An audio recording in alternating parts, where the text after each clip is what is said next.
Well, good afternoon. Welcome to this Wednesday edition of Wire to Wire alongside Racing Rachel, track announcer John G. Dooley. We've got 9 races on tap, but it's also the 12th annual World Jockey Challenge. Looking forward to those riders competing for their home nations under sunny skies here today. Pick of the week, I mean, we've got 9 races on tap, 8 thoroughbred races, and we'll close with a quarter horse race where Team Mexico will be well represented by the riders in the finale here just past the top of the 6 o'clock hour. But fast and firm, Turf Rail remains set at 24 feet here this race week, and terrific card from start to finish. Points to the riders in the World Jockey Challenge, and we've got 2 premier races to boot. I know, it's a big day. We usually do this on a Saturday, and it's on a Wednesday afternoon today. And I think we did the right thing because it's just a gorgeous day. We'll have some nice non-nighttime pictures because I saw in one of your posts, I think, from Marcelino and Santa holding up the trophy. It's like dark. Yeah. We had already turned the lights off. So we're very excited to have that. We'll tell you a little bit about it. But beautiful weather, fast and firm, and the rail is at 24 feet. By the way, we got the World Jockey Challenge here today, ongoing World Cup in North America, hosting it last night. Team Panama getting kicked out by Croatia. So I think Marcelino Pedrosa Jr. is going to be riding strong today to represent the home nation of Panama, 12th annual World Jockey Challenge. Looking forward to the action today. We mentioned the weather for the official race day forecast. We've got her. The Weather Authority Fox 59, Krista McEnany, standing by. She just checked in and she's about to give us the forecast for today's racing program. Krista, take it away.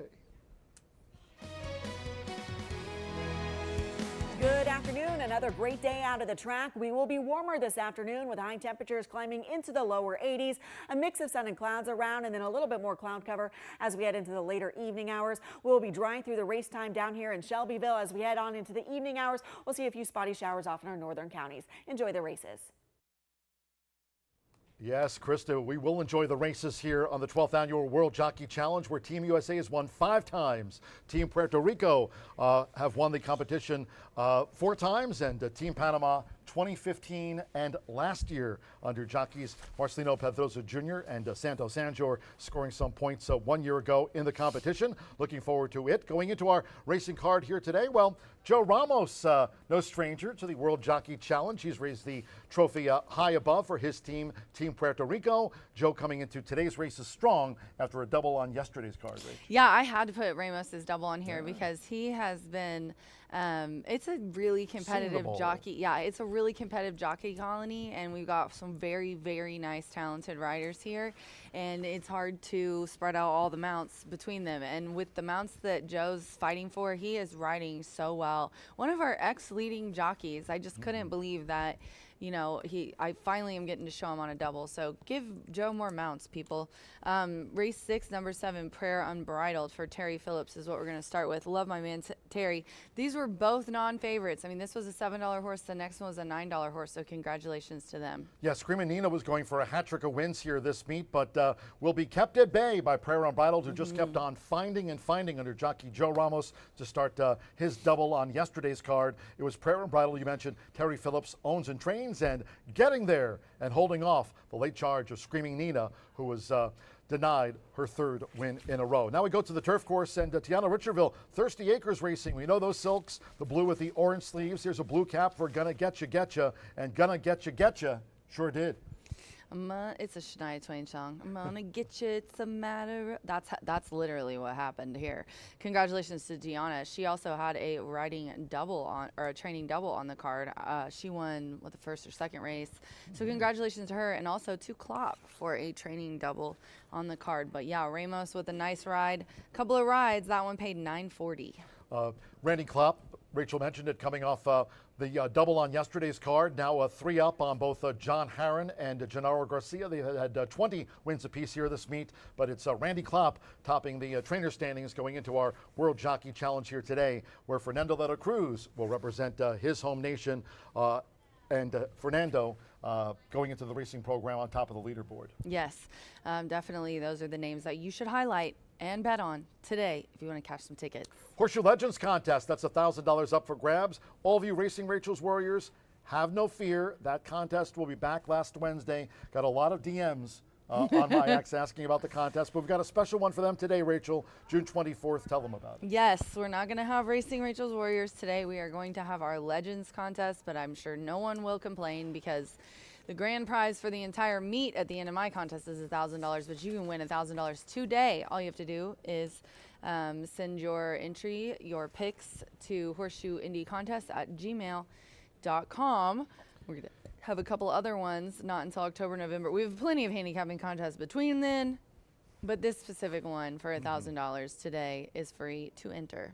Team USA is certainly stacked, one of the 7 countries to be represented by the riders here at Horseshoe Indianapolis today. You're talking about Team USA, Rodney Prescott, the veteran second all-time leading jockey here at the track. And there's a look at those representing the good old USA, including Joseph Beamer, Hannah Leahy.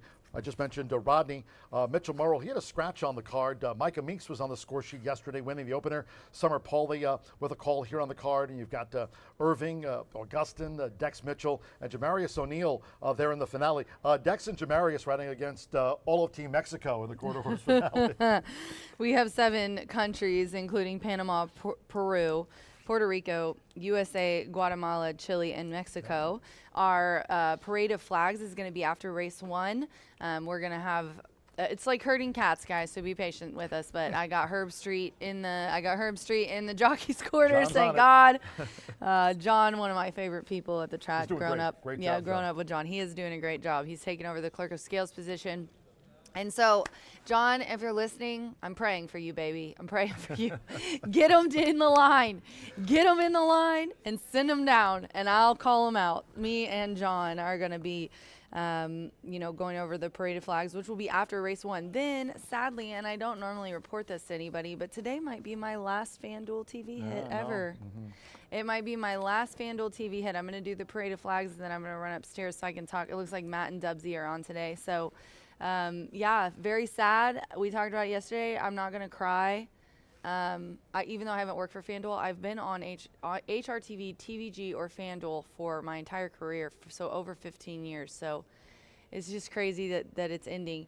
But then we're going to have some really nice handicapping from our guys. Mr. Fat Bald Guy Dan's here. My favorite fat bald guy other than the other 3 fat bald guys I love in my life. And he calls himself that. The waitresses are like, why are you calling him fat? Like, it's his choice. The man named his whole thing. FPG is here, super excited. He's going to go over the late pick 4 with you guys later, and him and I are going to be talking about the stakes too. So definitely tune in. Maddie's got a haymaker today. Matt Carruthers sent us one. And then races 7 and 8 are stakes races. I'll just go ahead and talk about it real quick since we only got a couple minutes. We're going to start with the 7th race, the checkered flag. Don't worry, my red American flag dress that I have is upstairs, and it's being steamed. So I will be in my red, white, and blue to support America today. But right now, you're getting Rachel got here and has too much to do. Jacket, yeah. Go get Champions Day swag for the win. Parade of flags for our World Jockey, and then we're going to end everything with some wonderful handicaps. So let's start in the checkered flag. I'm just going to go over I did not overthink this today, okay? I have a horrible habit of overthinking on stakes races. So I always tell people when they see me downstairs, who do you like? I say, take what I like with a grain of salt. Watch what Brian picks or Dan, because I just know too much about some of these horses, these Indiana breds, and it gets in my head. But I didn't do that today, I swear. I'm just going to go with who I like on paper the most, and it's the 9, Work It Windy. Evan Roman is aboard for Rob Dobbs here. He's having a wonderful last couple years. Rob has really had a wonderful couple of meets. John agrees. Third off, the layoff is key. He was in the Shelby County. He ran in the Corningstone. He ran in 3 or 4, 5 of our handicaps last year. Couple of them ended up in nice winners. She's always involved. She's a really talented mare, and she should be forwardly placed in here. So I went 9-8, I believe, 9-8-4 in this race.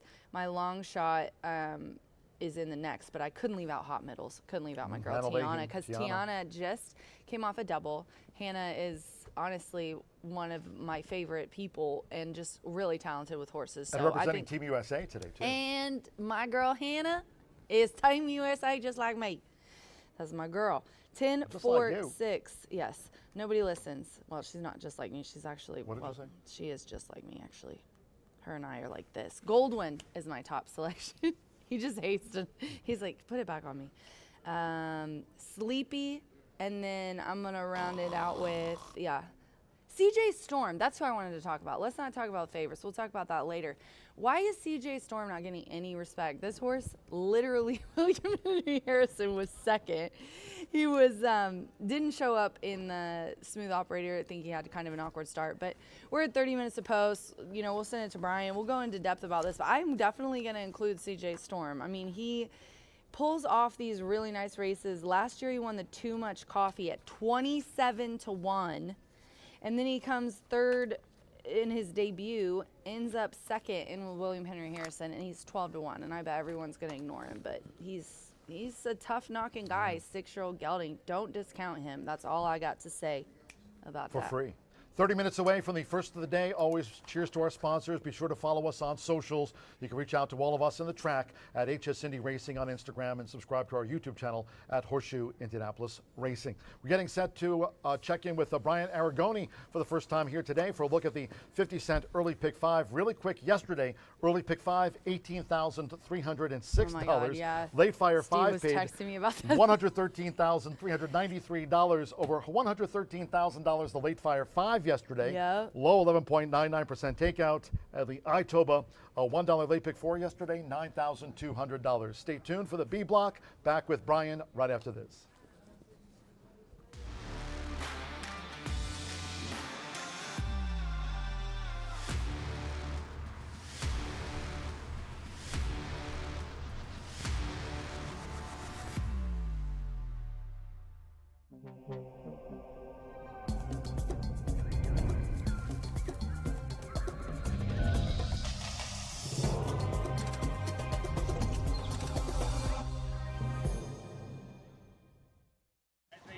When it comes to horse racing, you can never have too much information. With Twin Spires, you can place your bets with confidence. Whether you use handicapping insights, like our Brisnet speed ratings, prime power and past performances, the guidance of our experts' top picks, or just choose a name that catches your eye. Yes! No matter how you pick your horse, bet with Twin Spires. And now you can race to victory with Twin Spires tournaments.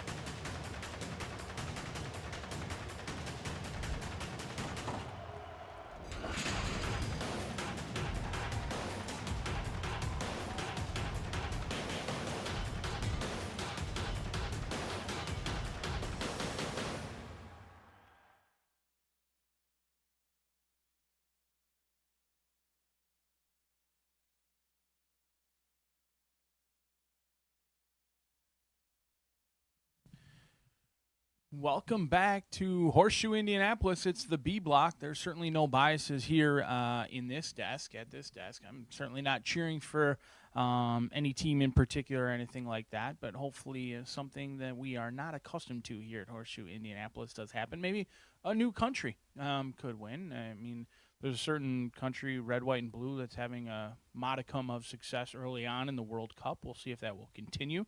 Speaking of World Cups, we've got some excitement here today, featuring some very nice countries, some talented horses, some talented riders as well. And very excited to see how that points race does shake out later on today. And I'm also excited that Dan Cronin, Fat Bald Guy, joins us here on set as well. And we've got Maddie Carruthers as well on TVG's final week. So certainly a busy Wednesday here at Horseshoe Indianapolis. Now 26 minutes away from the opener.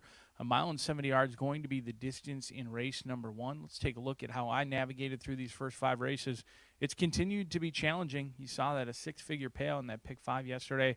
Some long shots. We had an $80 winner on the turf. We're thankful to be back on that turf today.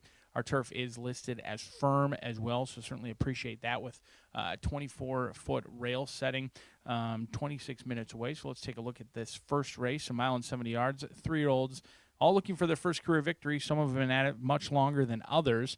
And in a rare instance of potential weakness, I'm going to go with the most experienced maiden of them all. Now, experience in maiden races typically isn't the best thing, but it's mostly that I just not a big fan of Mr. Spitfire or some others in here. Standard Edition goes out for a trainer who has been hot with Miguel Angel Silva, but he's about 2 for 90 on first routes. Indy Kid just hasn't really picked up his feet too much. Tim Eggleston Barn is a little bit chilly, and then Mr. Spitfire, maiden special weight down to maiden claiming. Typically, you'd hear me rave about Clop on the drop. It does happen quite often, Clop on the drop, but I can't back a horse who's shown absolutely nothing and now likely to go off favored. So I'm going to show another horse that only lost by a length at this distance here on June 6th, Marcelino Pedroza Jr., looking to keep pace atop the riders' standings. Him, Alberto Burgos, and Fernando de la Cruz have gained some separation over some others that are having very nice meets. Mitch Merrill, not too far behind. Rodney Prescott, with significantly less mounts in some of that top group, but he certainly had a very high win percentage. So it'll be interesting to see how this riders' standings does shake out. I think Marcelino Pedroza Jr. gets his day off to a win in here with El Javero, who's experienced around 2 turns. Not many others can say that. They've tried the turf. They've been at maiden special weight for quite some time. They go over to Hugo Rodriguez as he takes over from Cipriano Contreras. I just think this horse is likely going to get some pace to chase, and he's maybe one of the only ones that wants to truly go 1 mile when it's all said and done. Now, there's not a ton of world beaters in this opener by any means. It's mostly just a stamina edge, a recency edge, but he is 0 for 10, so take it with a grain of salt. There's certainly other spots that you could probably single and feel a lot more confident. This isn't based on love for the 5. It's based on what I don't necessarily like in the others competing in this field. So we will kind of fall into our single in the opener, because I do know if you single in the opener, not a lot of people do it. They don't want to. They want to spread. They at least want to get, a half hour worth of entertainment for their pick 5 purposes. I'm kind of on the other boat. Let's rip that Band-Aid off. Let's see if we're going to be cooking with something good, or if we're going to have a grease fire in the first, and then we're going to try and find some fine cuisine in that $1 pick 4 beginning in race number 2. 15% takeout, one of the lowest takeouts in the entire country. I do love that $1 minimum as well. Makes it a little bit more challenging. We've kind of narrowed the gap between the payouts in the pick 4 and the pick 5. You see it around the country. Pick 5 is always chatted about because of the huge payoffs, but here at Horseshoe Indianapolis, there's still just a tiny gap in the takeout.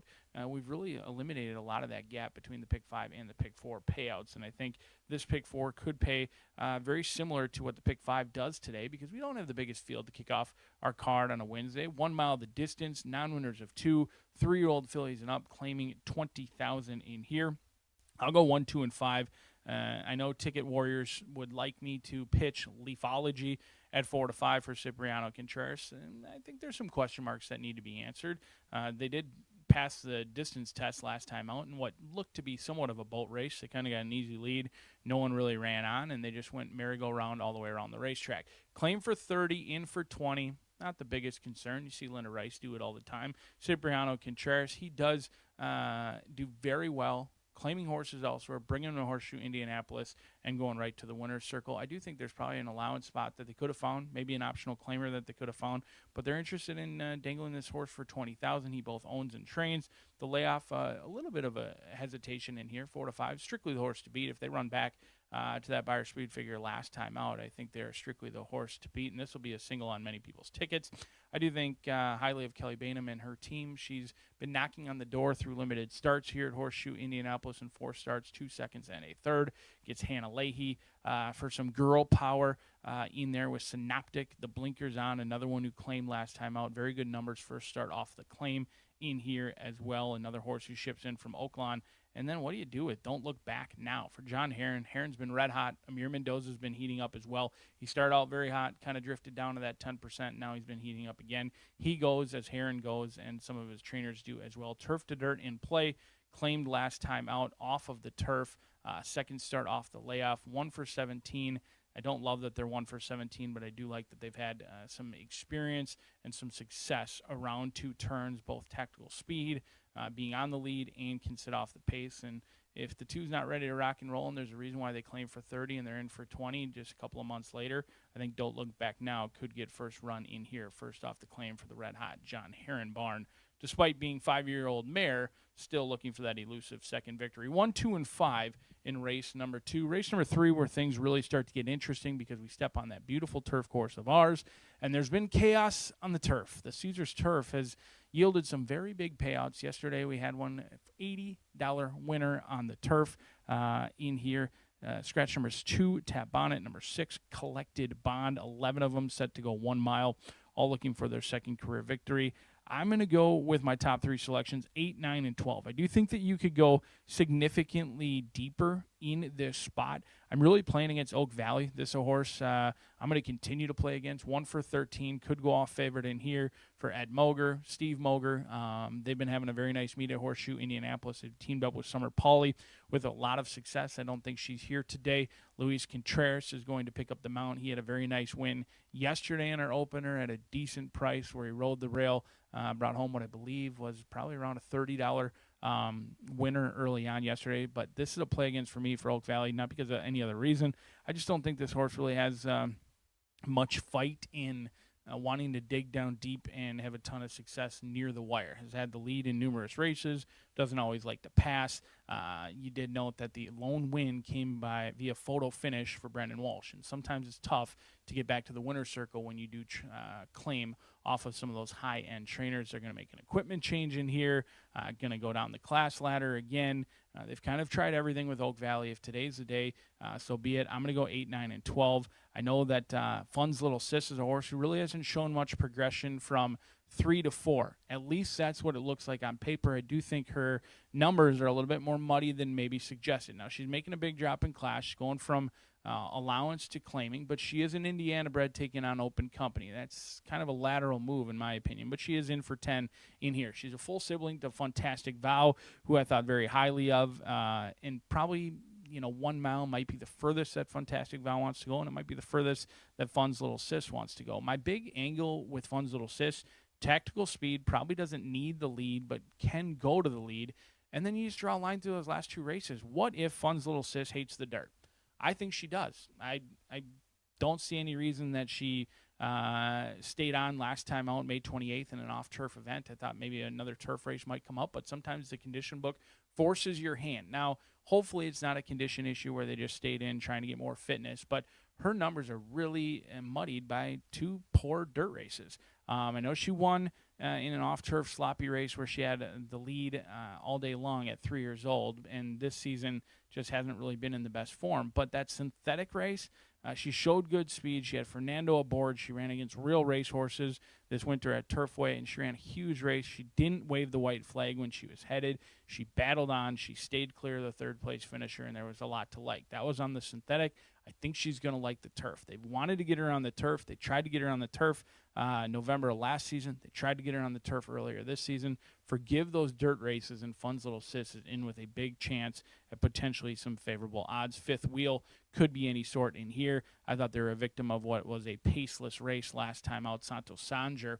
He's winning at 15%. He doesn't get the love or the chatter that many of the others in here do get. A lot of the high-end riders or the high-win types get a lot of the significant chatter, but Santos Sanger's 4 for 18 on the turf. He's got the most turf wins of anybody in that room this season, and I think he could get another with an upset chance on the outside, going 1 mile in race number 3. 8, 9, and 12 for a long-winded review of race 3. Race number 4, back on the main track. 6 of them are going to go to the gate. This is a tough race. This is a really, really tough race. I'm playing against Mitch. I do love Mitch. I want to see Mitch succeed. Cipriano Contreras, Robert Brandsetter. This is a homebred in here. I can cheer against a horse while bet against a horse. I do think that's fair. Rodney Prescott and Sippy have had a good thing going recently, a first and a second when Manny's out of town. Rodney's picked up right where he's left off. I just think Mitch might need one off the layoff. Now, he was cranked and ready to go in June. He didn't debut until June, almost a year ago to the date. Kind of unique that this horse debuted a year ago to the date, absolutely ran them off their feet at 3-2, never looked back, then took on winners just a month later and dominated again. They did try the turf and never really got back to that form that they showed early on in the season. If Mitch is ready to roll, they're all running for second. That's really how I feel about this race. If Mitch is ready, the tote board hopefully will tell us if Mitch is ready, but I think Cipriano has some horses today that I haven't looked at the card over at Churchill where Manny's at, what he's running for, but I was a little bit surprised, and maybe that did affect and sway my opinion on horses like Mitch, that Manny didn't come here. I know he was here yesterday. I know he won yesterday. And I think Mitch is just a play against for me. That's why I'm 1, 2, 4, and 5 in race number 4. Race number 5, maiden special weight event, as my voice begins to give way. 5 furlongs on the turf. 1, 2, 6, and 10. Not really in love with Amani's music or viola, but not brave enough to throw them out. I do think Princess Huxley, second time on the turf with the blinkers on. Santos Sanger, Tony Granitz, the mare was all turf. I think this horse can move up second time on the turf. And then the 10, Panache. Horse isn't much, but getting a ton of class relief. Been running up in New York against some tough foes. Not good enough to keep in the Cherie DeVaux barn by any means, but I do think Panache gets some class relief today and certainly in with a big chance. You do get Rodney Prescott aboard as James Watkins takes over. He's 25% after a trainer change, 16% here at Horseshoe Indianapolis, in with a big chance, getting the Lasix today. But I'm not biased, but I am cheering for the red, white, and blue in the World Cup. We'll see how they shake out today in those jockey title. Very prestigious awards going to be given out today in our winner's circle here at Horseshoe Indianapolis. We've got an excellent day set for racing. 14 minutes away. We'll throw it up to the best in the business, John G. Dooley, for today's Scratches and Changes. Good luck.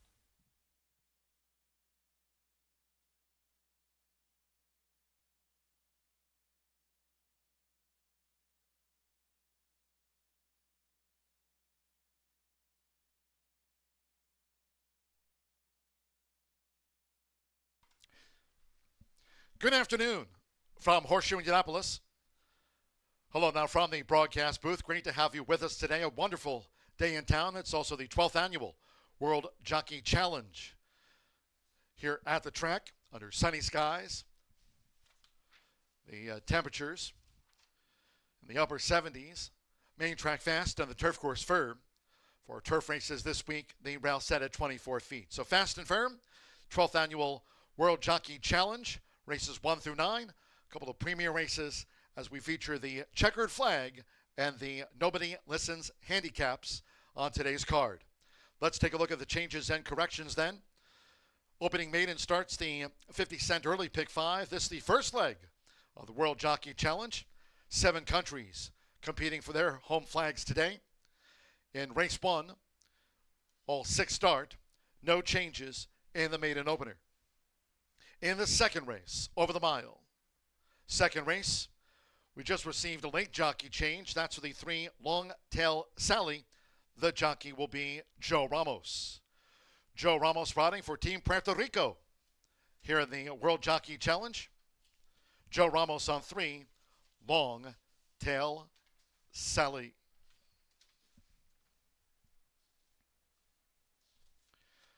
On to the third we go. And then the third. This the first leg of the Horseshoe Hat-Trick All-Turf Pick 3. That featured races 3, 5, and 6, firm rail at 24 feet. In the turf mile, scratch the 2 Tap Bonnet and 6 Collected Bond. Scratch the 2 and the number 6. That paves the way for the 13 Classic Kitten Draw In. And the jockey will be Hannah Leahy, riding for Team USA. Hannah Leahy on 13, Classic Kitten draws in, scratch the 2 and 6 from the turf mile. In the fourth of 9, State Bred Sprint. Here the first leg of the 50-cent Late Fire 5. Yesterday's Late Fire 5 paid $113,393. Both pick 5s featured on the card. Low 11.99% takeout. Late Fire 5 starts here on the sprint. 1 Dowie. Make the jockey Alexander Crispin. Here, waive the apprentice allowance. Make the corrected weight 124 pounds. Alexander Crispin rides the 1 Dowie. 3 Commander Storm. Make the weight 119 pounds.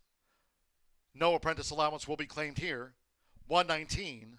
Corrected weight for the 3 Commander Storm. In the fifth race, maiden turf sprint. This starts the $1 Itoba late pick 4. Tuesday's late pick 4 paid $9,200. Scratch 3 less and 8 sang. Less sang. 3 and 8. Both have been scratched from the maiden turf sprint. Number 7, Artemisia. The jockey will be Sammy Bermudez. Like Alexander Crispin, both riding for Team Puerto Rico in the World Jockey Challenge, Sammy Bermudez picks up this newcomer, the 7, Artemisia, in the Turf Dash. In the 6th race, maiden turf mile, scratch the also eligibles. 13, Senor Justice, and the 14, Q's Warrior. All 12 in the body run. Those also eligibles did not draw in. Scratch 13, 14.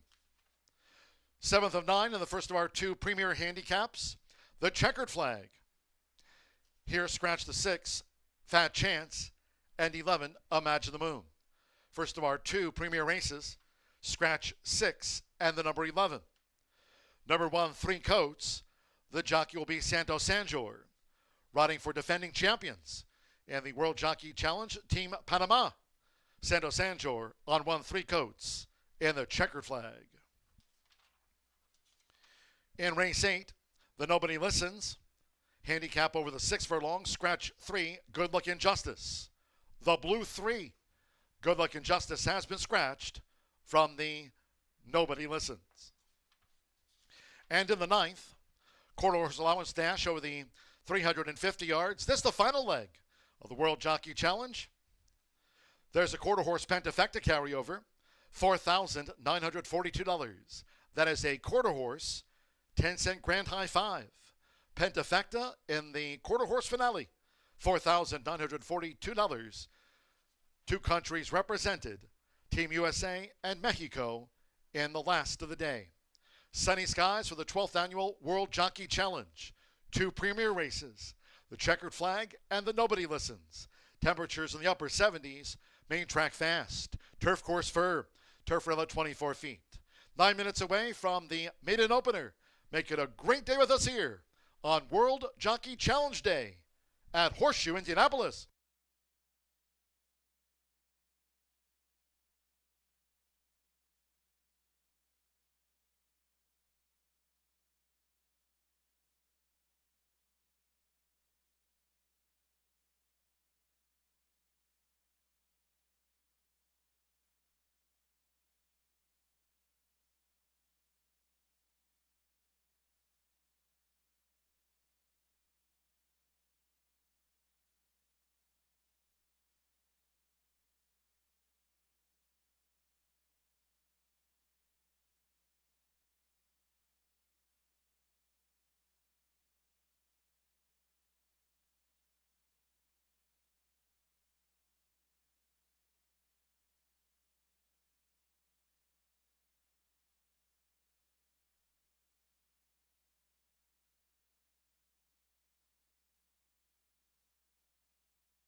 Gary Lozier, front and center on this 12th annual World Jockey Challenge Day card, stepping onto the track for the maiden opener. At 1 mile and 70 yards, a field of 6.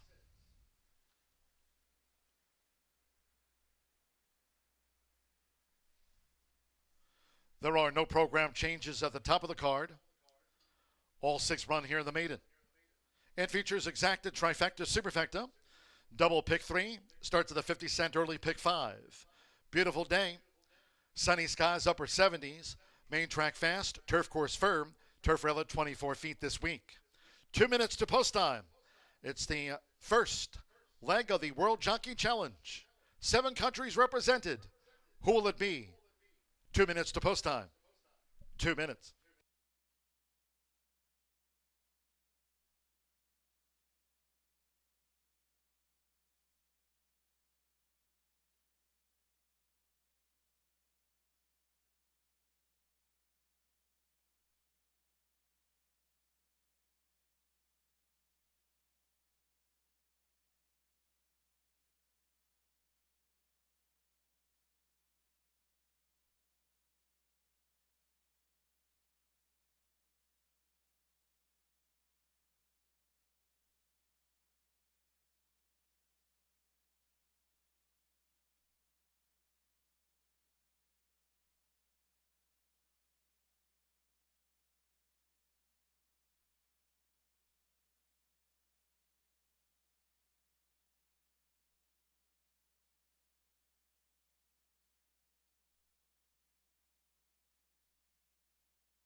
We're now less than 1 minute away from post time. The horses are approaching the starting gate. Last call for the 50-cent early pick 5. This starts off the World Jockey Challenge Day card. Fast and firm, approaching the gate.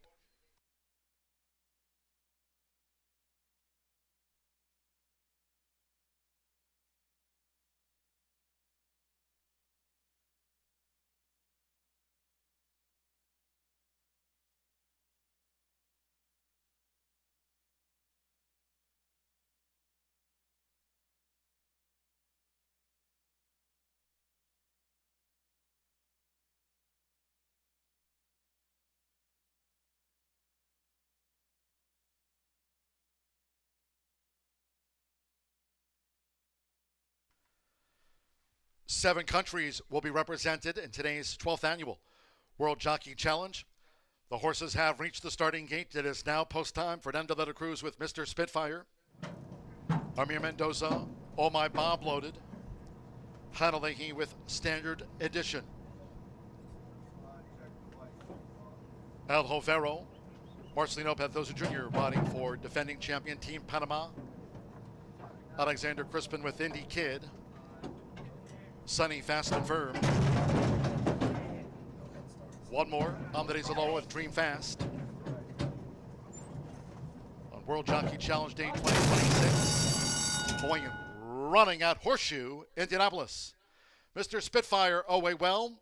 Dream Fast with an early bid, and Oh My Bob holds his position from the rail for Amir Mendoza as they enter the first turn. It's Oh My Bob. Oh My Bob to the early lead from a close-up Mr. Spitfire in a white cap, and Dream Fast is in the 3-path and close up at the 6.5. And then comes Indy Kid, who's racing on the outside of El Jovero, second to last. And with Hanalehi riding for Team USA, Standard Edition trails here in the Wednesday opener. The quarter was 23.87 seconds. With the rail, that's Oh My Bob, who just leads Mr. Spitfire, who's right up there with the leader for Fernando de la Cruz. With Andres Aloha, Dream Fast remains a tracking third and out deep on the track. Toward the inside is El Jovero, looking to gain ground now from fourth. Standard Edition holds the rail and is inside of El Jovero, both in black silks, and Indy Kid has dropped back to trail the sextet. Half mile, 48.67. They enter the far turn. Oh My Bob has been steadily pressed by Mr. Spitfire, who's making a bid now. Oh My Bob and Mr. Spitfire. They take this toward the quarter pole with, on the outside, Dream Fast third and in range as these maidens turn for home. Then toward the inside, El Jovero strains away in fourth. Standard Edition and Indy Kid into the stretch after 3/4 in 1 minute 14.70 seconds. It's Oh My Bob. Dream Fast, and toward the inside is El Jovero, who's coming with a charge up the rail. Mr. Spitfire's drop back, and then on the outside, Standard Edition. They're close to home. It's Dream Fast with toward the inside El Jovero and Marcelino Pedroza Jr. for Team Panama. El Jovero tracked, Dream Fast down, Oh My Bob third, and Standard Edition finish fourth.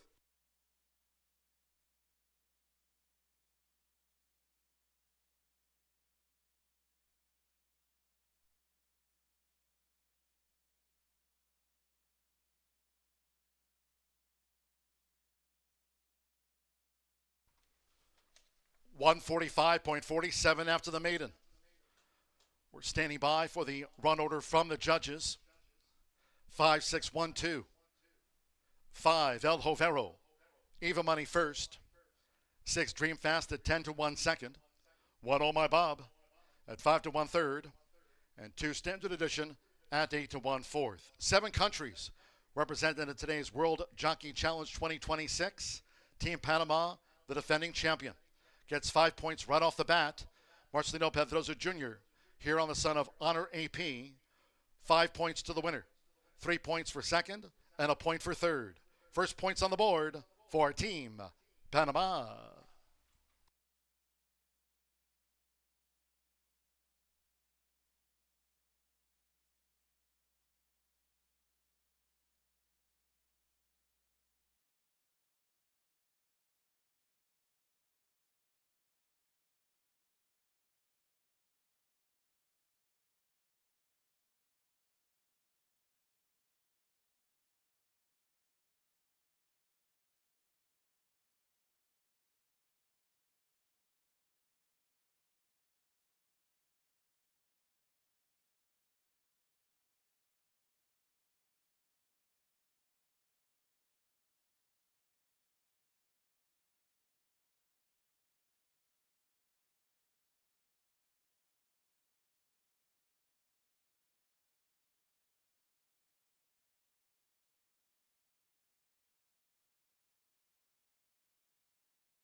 First results in.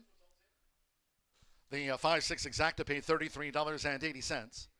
50-cent trifecta 561 paid $27.10. Standard edition was fourth.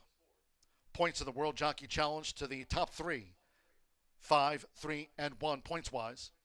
10-cent superfecta paid $24.69. And the maiden opener, favorite was first.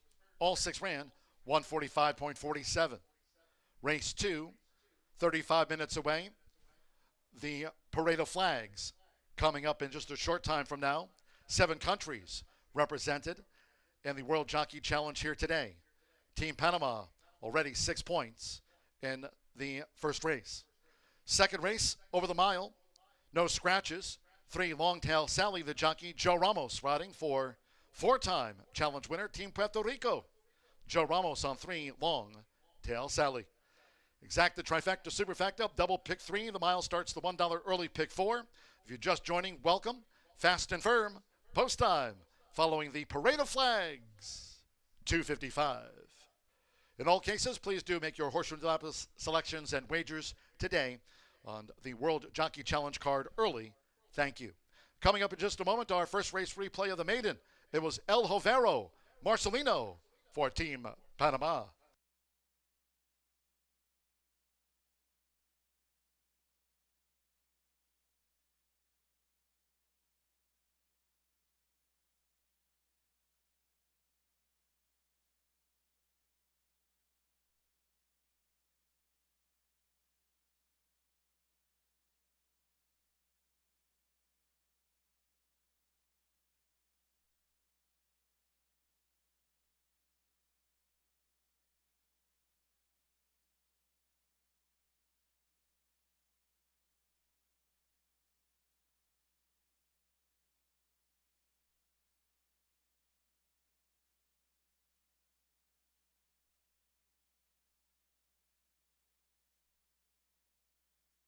World Jockey Challenge Day 2026. Going running at Horseshoe Indianapolis.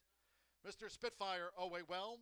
Dream Fast with an early bid, and Oh My Bob holds his position from the rail for Amir Mendoza as they enter the first turn. It's Oh My Bob. Oh My Bob to the early lead from a close-up. Mr. Spitfire in a white cap, and Dream Fast is in the 3-path and close up at the 6.5.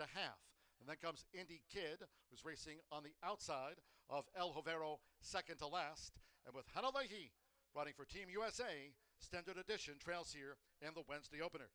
The quarter was 23.87 seconds. With the rail, that's Oh My Bob, who just leads Mr. Spitfire, who's right up there with the leader for Fernando de la Cruz. With Andres Aloa, Dream Fast remains a tracking third and out deep on the track. Toward the inside is El Jovero, looking to gain ground now from fourth. Standard Edition holds the rail and is inside of El Jovero, both in black silks, and Indy Kid has dropped back to trail the sextet. Half mile, 48.67. They enter the far turn. Oh My Bob has been steadily pressed by Mr. Spitfire, who's making a bid now. Oh My Bob and Mr. Spitfire. They take this toward the quarter pole with, on the outside, Dream Fast third and in range as these maidens turn for home. Then toward the inside, El Jovero strains away in fourth. Standard Edition and Indy Kid into the stretch after 3/4 in 1 minute 14.70 seconds. It's Oh My Bob. Dream Fast, and toward the inside is El Jovero, who's coming with a charge up the rail. Mr. Spitfire's drop back, and then on the outside, Standard Edition. They're close to home. It's Dream Fast with toward the inside El Jovero and Marcelino Pedroza Jr. for Team Panama. El Jovero tracked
Strap in your bootstraps, everybody. It's World Jockey Challenge Day. We're so excited. It's time for the parade of flags. Our countries are going to be, and our jockeys are going to be representing their countries today. So you didn't just come for stakes races, handicaps, and premier racing, this wonderful weather and green grass. You're going to watch a competition today, and it's the jockeys versus the jockeys. And without further ado, I'll read their names and their countries. First up, we have Chile with Joseph Romero and Andres Agua. Woo, woo, woo. Everybody give them a round of applause. Oh, you guys are lively today. Thank you. Thank you for that. Everybody laughed. Thank you. On to Guatemala, Jose Gutierrez. Mexico, Luis Contreras, Oscar Villarreal, Eduardo Diaz, Edgar Diaz, Danny Martinez, Isidro Banuelos, Antonio Rodriguez, Hugo Macias, and Rolando Pina. Our Panamanian who just scored 5 points for the home country, Marcelino Pedroza, Santos Sanger, Amir Mendoza, Dorado Carlos are all representing Panama. Woo! Next up, we have our leading jockey, Fernando de la Cruz, representing Peru. Next up, we have Puerto Rico, represented by Sammy Bermudez, Alberto Burgos, Joseph Ramos, Evan Roman, Joshua Morales, Alexander Crispin, and Edgar Morales. Woo! Let's go, Puerto Rico. And representing the United States of America, ladies and gentlemen, we have Joseph Billmere, Hannah Leahy, Rodney Prescott, Mitchell Merle, Micah Meeks, Summer Polly, Irving Mancada, Augusta Gomez, Dex Mitchell, and G. O'Neill. Some of these guys aren't here yet, but we're very happy to be represented by all of these wonderful ladies and gentlemen. Oh, wow, only 3 of all the names are here. Let's hear it for all of our countries competing today in the World Jockey Challenge, ladies and gentlemen.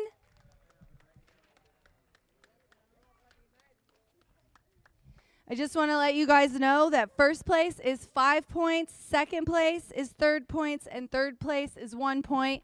Every time you finish, we'll tally your scores. Congratulations on being the jockeys representing your countries today. Give yourselves a round of applause.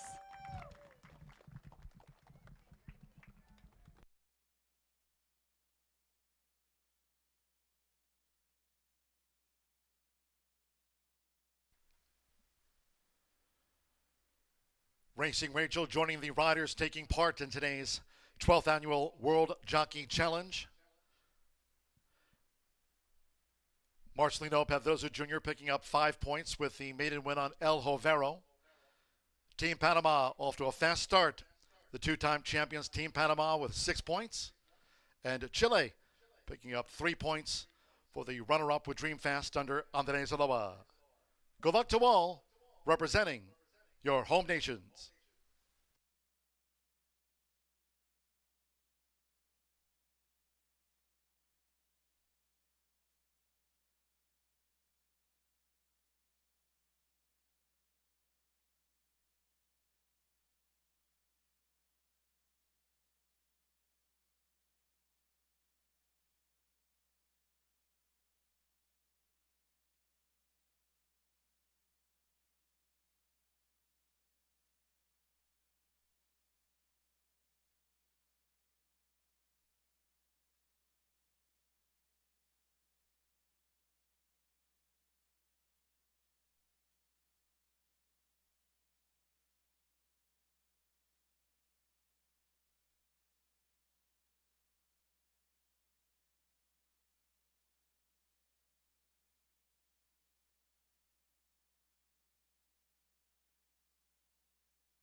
Horseshoe Indianapolis fans, be sure to check out our brand new gift shop. Open now, right there on the first floor, beside the program stand here at Horseshoe Indianapolis. Pick up a souvenir of your day at the races. Great to have you with us. Stop in, check it out. The gift shop, open now, first floor at Horseshoe Indianapolis.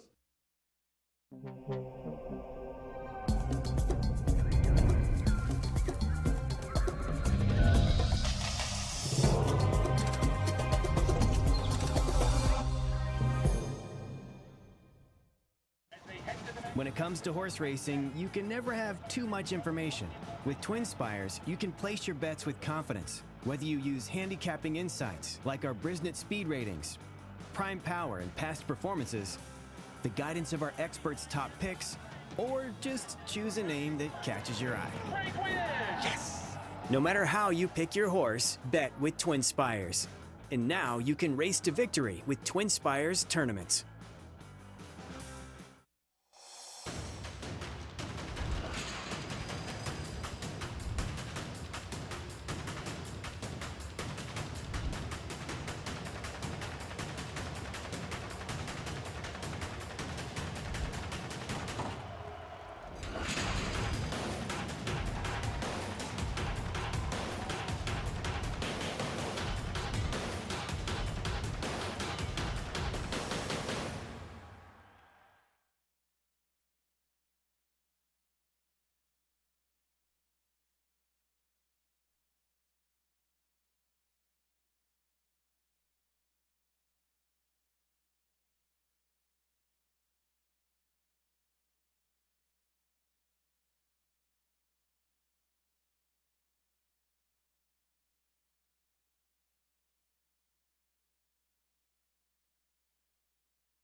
We have a very special birthday in the house, and I'm here to tell you guys that it doesn't bring me there's nothing that brings me more joy than to wish Herschel a happy birthday, but especially because just a couple weeks ago, he told me how embarrassed he gets that we do this to him every time. So that just gives me even more joy to do it. Happy birthday, Herschel. There he is, my superstar. Best man in the paddock, baby. He opens the door for me, he takes care of me, and when he gets a haircut, he walks right in front of my camera. And that's why we love him. Happy birthday, Herschel. Every single time your birthday's on a weekday, you will be embarrassed for the rest of your life. Good luck.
What a massive Wednesday here at Horseshoe Indianapolis. Not only is it World Jockey Challenge, but also Herschel's birthday, one of the best around here at Horseshoe Indy. So wishing him the best of birthdays here at Horseshoe Indianapolis. He's been blessed with not only the World Jockey Challenge, but also a beautiful day. It's beautiful down here in Shelbyville, Indiana. Let's take a look at race number 2. Kicks off today's early pick 4, and our pick 4 has been paying great. 15% takeout, $1 minimum. You can follow along on FBG's ticket. He's got a great website where he gives you all the winners. He puts together some tickets as well, so I'd certainly recommend doing that. He'll take you through race number 3, actually. But let's take a look at this dirt race in here. Non-winners of 2, 1 mile going to be the distance. We're going to have a heavily backed favorite, but it's not who's favored right now. I think that's fool's gold on Synoptic. I think the real favorite is going to go through this 3-year-old filly, Leafology, for Contreras Stables. Owns and trains, claim for $30,000 off of Brad Cox. Very confident move. Not many try to claim off of a high percentage trainer like Brad Cox. Cipriano fearless in doing so. He owns and trains now in 1,000. So claimed April 19th, 2 months later, in for just 10,000 less. But with this purse being right around 31,000, I think it makes sense mathematically. Math not my strong point, but this is going to be your favorite. I would be shocked if this horse does not go off. Favored in here, currently 2-1, likely to go off right around that 4-5 morning line set by a professional.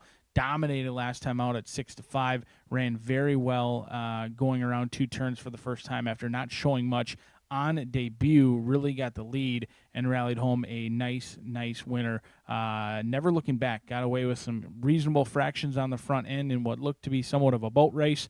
The leader got the lead, nobody else scrubbed on, and I thought I was watching a New York turf race when I was watching the replay April 19th. But first start off the claim. Cipriano does this well, claims elsewhere, comes to Horseshoe Indy, picks up his paycheck and says thank you very much. Leafology may find winners tougher, but they do land in a reasonable spot in here. Strictly the horse to beat. But the horse to bet, who I truly do think is going to go off right around that 7-2, 4-1 range, is Synoptic. Hannah Leahy for Team USA. I am unbiased in cheering for just the safe and success of all these these riders that we have today. Kelly Bainham has been knocking on the door here at Horseshoe Indianapolis. She brings in a very high win percentage over at Oaklawn Park, and wherever she's stabled, her team has had success. Here, they've had 2 seconds and a 3rd through 4 starts. I do expect their win to be forthcoming in the future. The blinkers going on today.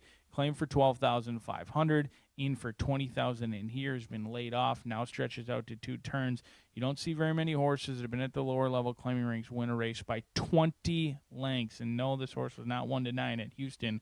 Went off at 4-5, beat home 6 others by 20 lengths. It was a flight line-esque performance. Now, they did face tougher waters over at Hot Springs, Arkansas at Oaklawn Park. They ran 4th, they ran 2nd. They were admirable in defeats. They did show speed. The distance is the question mark. Will this horse be able to handle 2 turns? I'm hoping yes. I think this horse is going to have the lead at some point in the race. Will they have the lead nearing the wire? That is the ultimate question mark. But the money came in. First click. I always notice first click and last click. $900 win wager, first click on Synoptic. It stayed on. This horse remains the favorite. I do think they're going to go off as your second choice in here, if not third choice. But taking a sneaky amount of money right now, 7-5 on the board.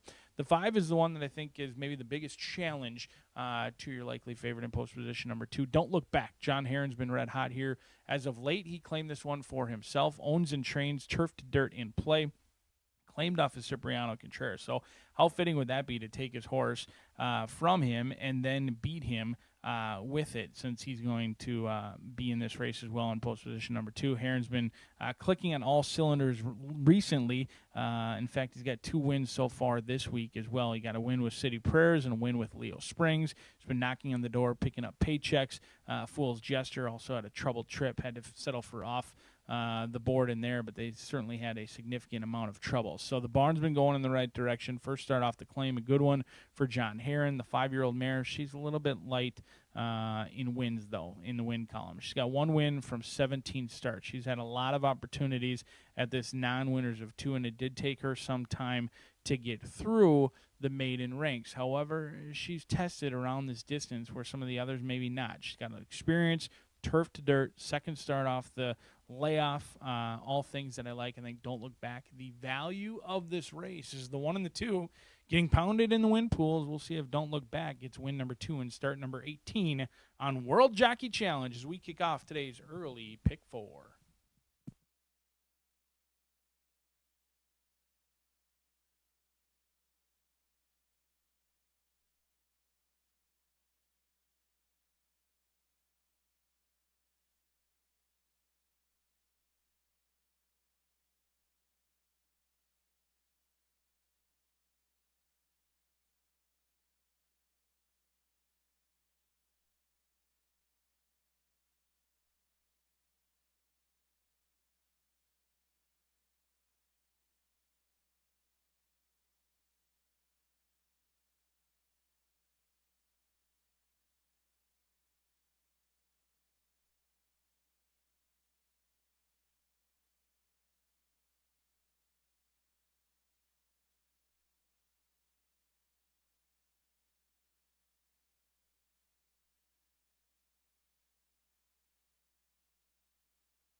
Gary the Bugler bringing the horses onto the track for the second race. Fillies Mares Mile. No scratches. 3, Longtail Sally, the jockey, Joe Ramos. Riding for 4-time World Jockey Challenge winner, Team Puerto Rico, Joe Ramos. On number 3, the blue 3, Longtail Sally.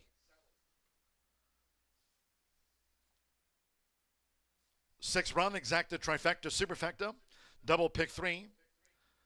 Fillies Mares Mile starts the $1 early pick 4 off.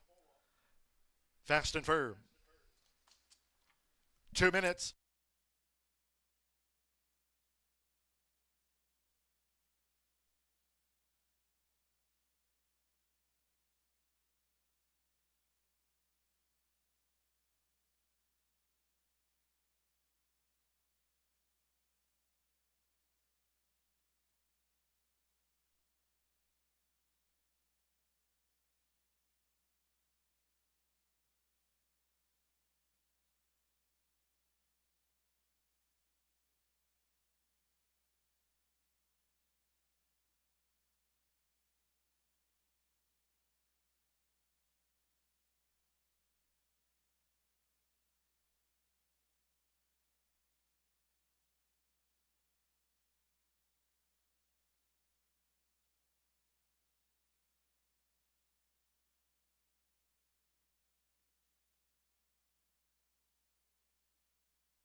We're less than 1 minute away from post time for the Phillies Mares Mile.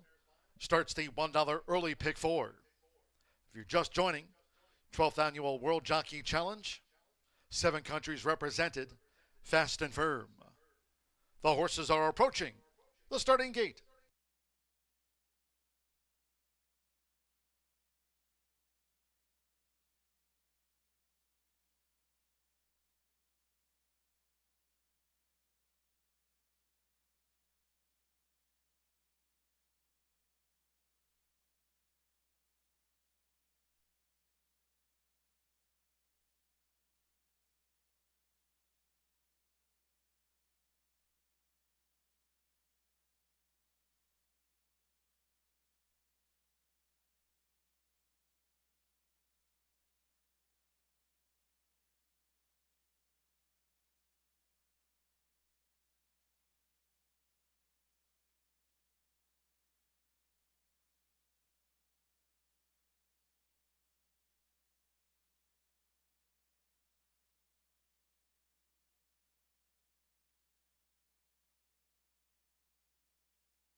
The horses have reached the starting gate. It is now post time. Loading in front of starter Oscar Quiros. Freak City. Jose Gutierrez, representing his home nation of Guatemala. Hanalei was Synoptic. Has taken her spot. Don't Look Back. Mir Mendoza for Team Panama with 6 points through 1. Evan Roman with Leafology, 2 back. Joe Ramos, 23 to 1 odds. Longtail Sally over the mile. One more, Dreaming Why. Alexander Crispin, running for 4-time World Jockey Challenge winner, Team Puerto Rico. Seconds of the day, they're in the gate. And they're off. Off to an even start. Longtail Sally away well. Toward the inside, Synoptic and Leafology as they make their way into the first turn with Hanalei for Team USA. It's Synoptic who leads the way by a length and a half to Leafology, who follows in the blue cap, and Longtail Sally's in the 3-path as these leaders go to the back of the track.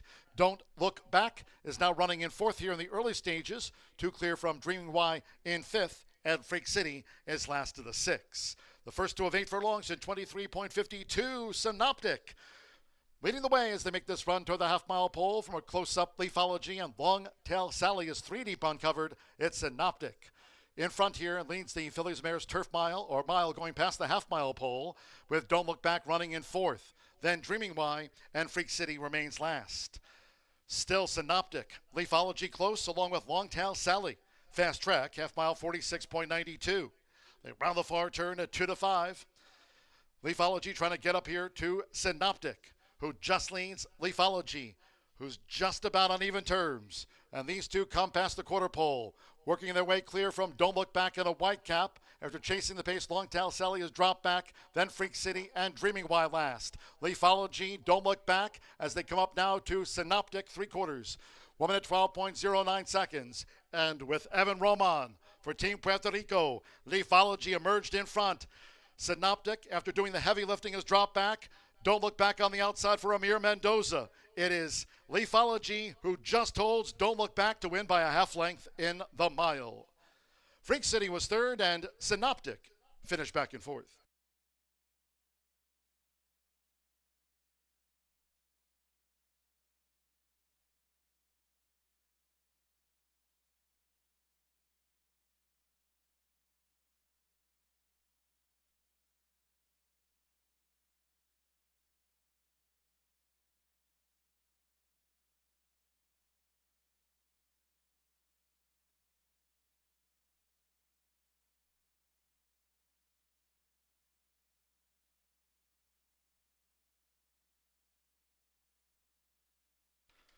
$138.66. 25412 Leafology. 2 to 5 first. Number 5, Don't Look Back. 5 to 2 was second after the mile. The 4, Freak City. 19 to 1 third and 1 Synoptic. And 5 to 1 fourth. Hold on until official. Team Puerto Rico on the score sheet. Race 2 through 9 races in the World Jockey Challenge. Here for Cipriano Contreras, Evan Roman on the Daughter of Independence Hall. Leafology, 2-5 favorite, takes out the mile.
Evan Roman was on 2, Leafology.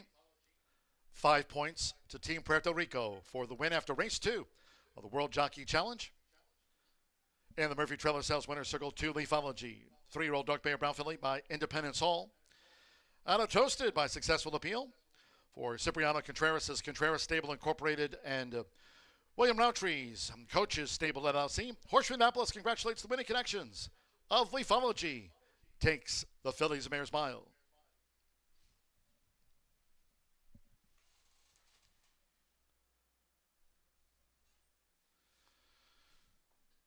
Race 2 official. 2-5 exacta paid $5 even, 50-cent trifecta, $3.75. 5-2 double paid $9.80. Synoptic was fourth. 10-cent superfecta, 2-5-4-1, returning $1.39. In the mile, favorite was first. All 6 ran. 5 points for Team Puerto Rico, 138.66. Points-wise in the 12th Annual World Jockey Challenge, 5 points for the win, 3 points for second, and a point for third. On to race 3 of 9 we go. 22 minutes away. Here's the Fillies Mares Turf Mile. Scratch 2 tap bonnet and 6 collected bond. Scratch the 2 and 6. 13 Classic Kitten draws in. Change of jockey to Hannah Leahy, riding for Team USA. In today's Jockey Challenge, Hannah Leahy's on 13 Classic Kitten draws in. Scratch the 2 and 6. Course firm. Turfarella 24 feet. Exacta trifecta superfecta. Double pick 3. Fillies Mares Turf starts the $1 horseshoe hat trick all turf pick 3. Firm and fast. Post time. 3rd of 9 on World Jockey Challenge Day 2026 at 3:27.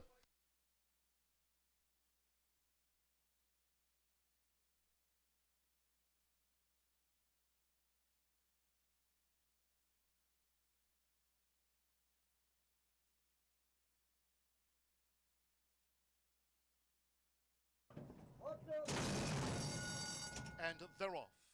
Off to an even start. Long Tail Sally away well toward the inside. Synoptic and Leafology as they make their way into the first turn with Hannah Leahy for Team USA. It's Synoptic who leads the way by a length and a half to Leafology, who follows in the blue cap, and Long Tail Sally's in the 3-path as these leaders go to the back of the track. Don't Look Back is now running in 4th here in the early stages. 2 clear from Dreaming Y in 5th, and Freak City is last of the 6. The first 2 of 8 furlongs in 23.52. Synoptic leading the way as they make this run toward the half-mile pole from a close-up Leafology, and Long Tail Sally is 3 deep uncovered. It's Synoptic. In front here leads the Fillies Mares Turf Mile, or mile going past the half-mile pole, with Don't Look Back running in 4th. Then Dreaming Y and Freak City remains last. Still Synoptic. Leafology close along with Longtail Sally. Fast Track, half mile 46.92. They round the far turn at 2 to 5. Leafology trying to get up here to Synoptic, who just leads Leafology, who's just about on even terms. And these two come past the quarter pole, working their way clear from Don't Look Back in a white cap. After chasing the pace, Longtail Sally has dropped back, then Freak City and Dreaming Why last. Leafology, Don't Look Back as they come up now to Synoptic, 3/4. 1 minute 12.09 seconds. And with Evan Roman for Team Puerto Rico, Leafology emerged in front. Synoptic, after doing the heavy lifting, has dropped back. Don't Look Back on the outside for Amir Mendoza. It is Leafology who just holds Don't Look Back to win by a half length in the mile. Freak City was third, and Synoptic finished back.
To prepare for this segment, fight, it's a brawl, it's really what it is. I studied some of the great technical fighters in the history of boxing. No, not Muhammad Ali, not Sugar Ray Leonard, not Sugar Ray Robinson. But I studied closely Apollo Creed, Clubber Lang, and yes, Ivan Drago. So I feel pretty prepared for this bout that we have coming up in race number 3. I don't know why I whisper when I get dramatic. Mile on the Turf. Now we're 2 lifetimers. I like a prize horse. That's the reason for the segment. Tarragon, the 8. Okay, 15-1 on the line. Hasn't raced in 8 months. Last start at Keeneland. Don't care about that last start. Why? It was at Keeneland. It was dirt. She wants grass. She gets grass. First time she went on turf, it was at Belterra. She was 10-1. I also like the fact that was off a layoff. When she raced at Belterra in June of last year, that was off of a 5+ month layoff, and she runs well. So I'm thinking the 8-month layoff for this start isn't a problem. Even my mind can grasp that. So she was 10-1 in that race at Belterra. It was a 10-horse field, and she ran a good third, beating a length and a quarter. What did she do in her next start? She backed that up with a maiden claiming score at Belterra on turf. And then her last grass start was at Belterra, allowance, now we're 2 lifetime. The comment rail bid lacked room. She was trapped the entire race down on the inside. So she had a horrendous trip. I thought it was a decent performance pretty much to split that field. That's her only bad grass race. This is not a real strong field. Again, it's now we're 2 lifetime at the $10,000 level. She's proven she wants turf. You throw out the dirt race, and she's proven she can run well off of layoffs. 25 to win. 25 clams on the 8, Tarragon, in race number 3 at Horseshoe. And that's Wednesday's Haymaker.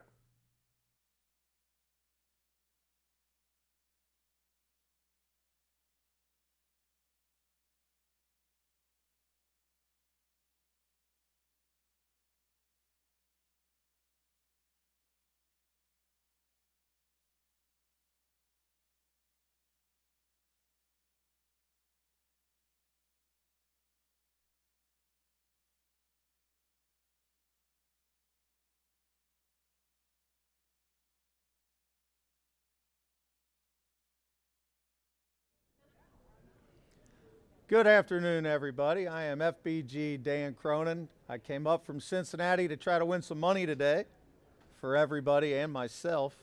The chalk-filled double, most of you probably had, and we're looking at another chalk this time. Oak Alley is probably the horse to beat here, 5-2.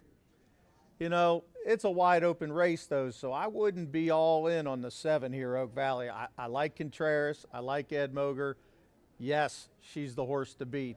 But I got to look at a couple other long shots, just like Maddie just told us on the 8. That horse has a chance. I'm not going there, though. I think the 4, Chiote, at now 6-1, has a big chance. I think the 3, Dames Rocket, who is now 8-1, has a big chance. The one thing about Dames Rocket is, at Belterra, those turf races are good. So don't dismiss this horse just because she ran at Belterra. She ran her first time of her life ever going long on the turf. She ran a solid third and was ahead off in the middle of the lane to win the whole thing. And she was 15-1 that day. She's about 8-1 now. I think Dames Rocket's got a big chance. Chiote with Mancata is 6-1. Now this one's only had 1 start since last year, a 56 number. Again, another horse with a big chance. This is a wide open race, the perfect opportunity to take some prices. There's a couple other prices, but they're on the dead outside. You got the 12 Fifth Wheels got a chance at now 7-1. The 10 Super Costly at 5-1. There's a lot of speed in this race. Look for a meltdown. I'm looking for some horses that can come from way back, and that's why Dames Rocket caught my eye at 8-1. Hey, if you like the favorite, I get it. I got the favorite in my tickets too. The 7's got a big shot, but I'm scared that she might be too close to a fast pace. So, good luck, everybody. I'm FBG Dan Cronin, and like I always say, Don't fall off.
Ladies and gentlemen, your attention please. We now have a late scratch.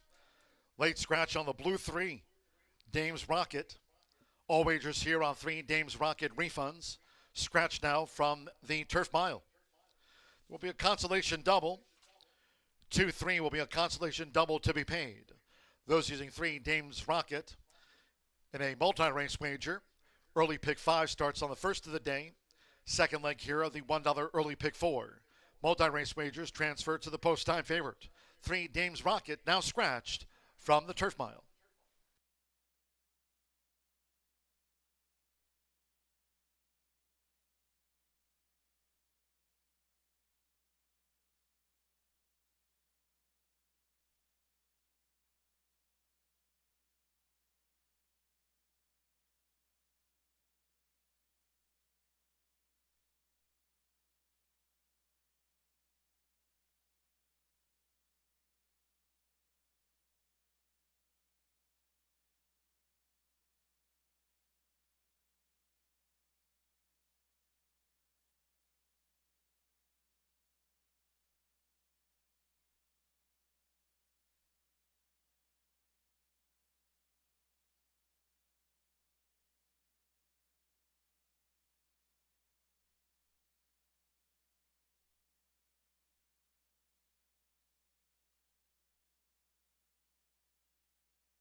horses coming onto the track for the third race.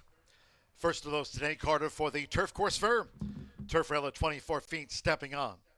Infield at 10. Scratch 2, Tap Bonnet. 3, Dames Rocket. That was a late paddock scratch, and take out the 6, Collected Bond, as announced earlier.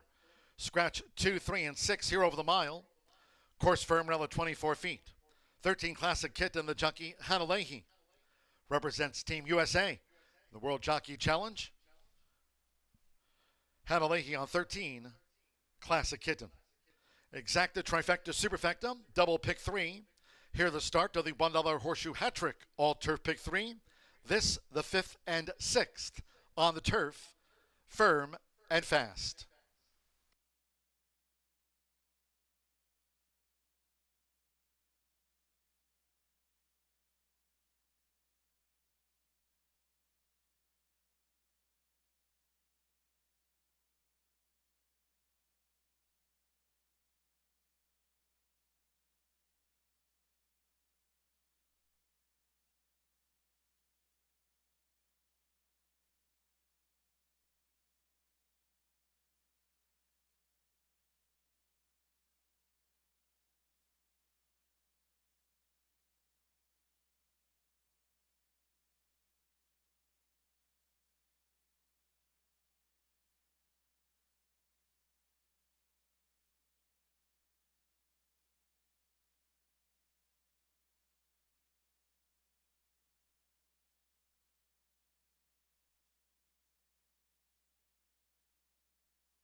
Ladies and gentlemen, just for information, in the 9th race, that'll close out the card with a quarter horse dash over the 350 yards.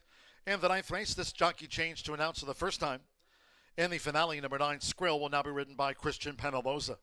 That's in the 9th, last of the day, final leg of the World Jockey Challenge. 9th race, quarter horse dash, 9 Skrill, the jockey Christian Penaloza.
For the first of 3 times here at Horseshoe Indianapolis today, crossing over to the turf course on final approach for the mile start.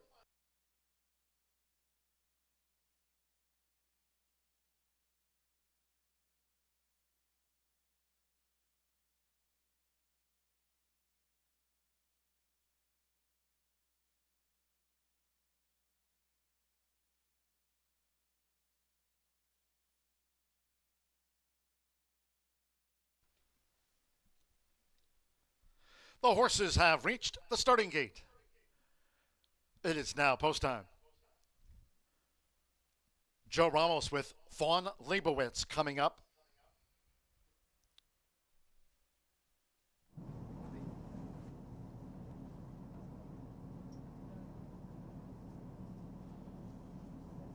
With Irving Moncada. Choate has joined Fawn Leibowitz. Fernando de la Cruz, Fun's Lil Sis.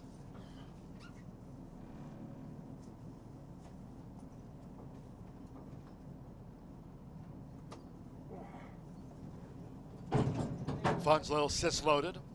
Here the start to the $1 Horseshoe Hat Trick All Turf Pick 3. Course firm, around 24 feet. 3 of the 10 loaded. Amir Mendoza with Air Force Thunder has taken her spot. Super Costly, Evan Roman riding for a double. Team Puerto Rico with 5 points. Luis Contreras with Oak Alley. 2-1 favorite Oak Alley. Santo Sanjor, fifth wheel. Team Panama leads with 9 points here in the challenge. Augustin Gomez with Tarragon. There's a late scratch on 3 Dames Rocket and 1 more. Classic Kitten. Hannah Leahy for the USA in the third leg of the World Jockey Challenge. They're in the game. And they're off. Nice line out. Fun's Lil Sis away well and angles in with Oak Alley and the blue cap. Air Force Thunder, Choate with the rail, and Super Costly with an early bid as they make their way toward the first turn. With Fernando de la Cruz, Fun's Lil Sis, joined by Air Force Thunder in an early bold stroke out to the stretch. Super Costly's in a white cap, and Classic Kitten is wide as they round the first turn.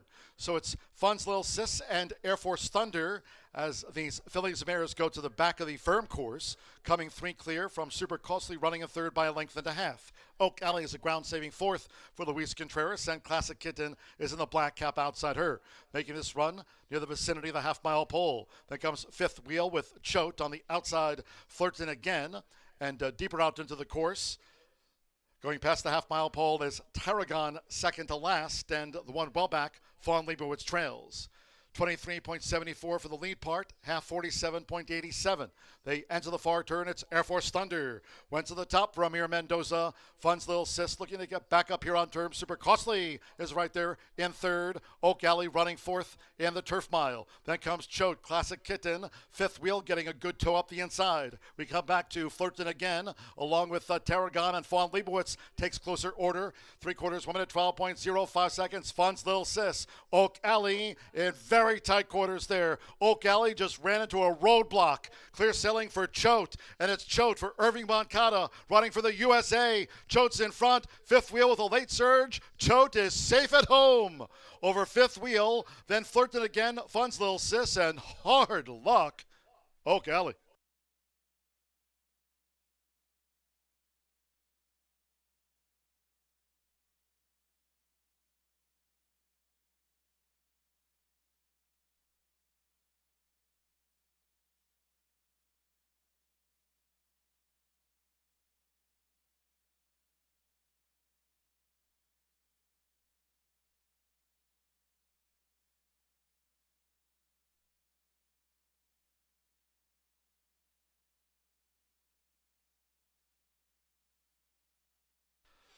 $136.41. That's the Phillies Mares Turf Mile. We're standing by for the run order. It was 9-1 on 4. Choate. 12 fifth wheel at 7-1.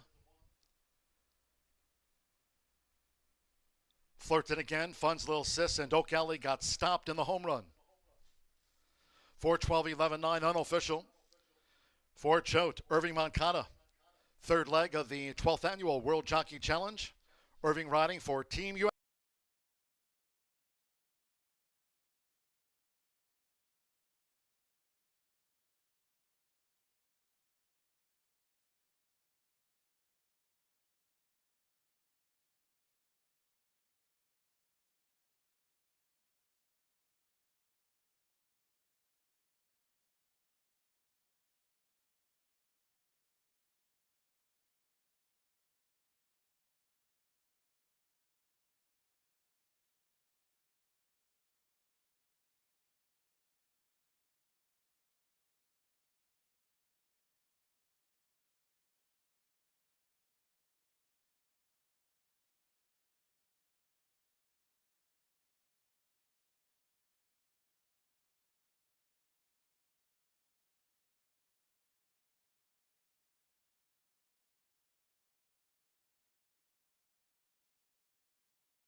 Points after the Phillies Mares Turf Mile on the back of Irving Moncada for Team USA on 4. Choate at 9-1. Choate is a 5-year-old chestnut mare by Cupin. Schmitz by Hartspun. Stephen Fosdick trains for Blade Davidson. It's official.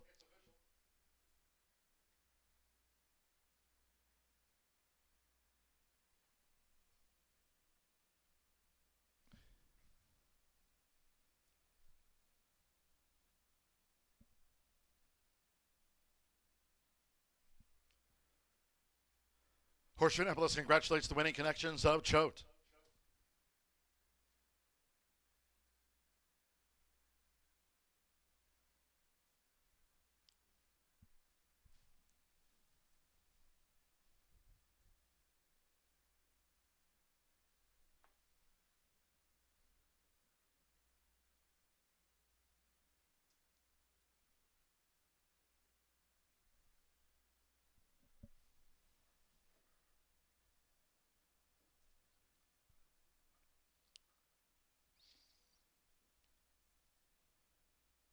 The 412 exacta paid $140.40. 50-cent trifecta, $942.20. 2-4 double, $17. There was a 2-3 consolation double. Late scratch on 3 Dames Rocket from the Phillies Mares Turf Mile. Pick 3, 5, 2, 4, $21.10. Fun's Little Sis was 4th. 2-3 consolation double, $2.60. Choate capping off the first pick 3 of the day. $21.10, and the 10-cent superfecta pays $1,811.76. Claim the 7 Oak Alley, Hard Luck 5th, $10,000 claim to Ray Paquette III and Timothy Belote. Trainer Ray Paquette claimed Oak Alley away. 18 minutes away, the 4th race in the sprint, no scratches. Wandawi, Alexander Crispin rides. Waive the apprentice allowance, 124 corrected weight. Alexander Crispin's on Wandawi. 3 Commander Storm. There's no apprentice allowance claimed. 119 is the weight with 3 Commander Storm. Amir Mendoza rides. Wave the bug there. Exacta, trifecta, superfecta, double pick 3 and start to the 50-cent late fire 5. Fast and firm under sunny skies. 3:59 for a post time.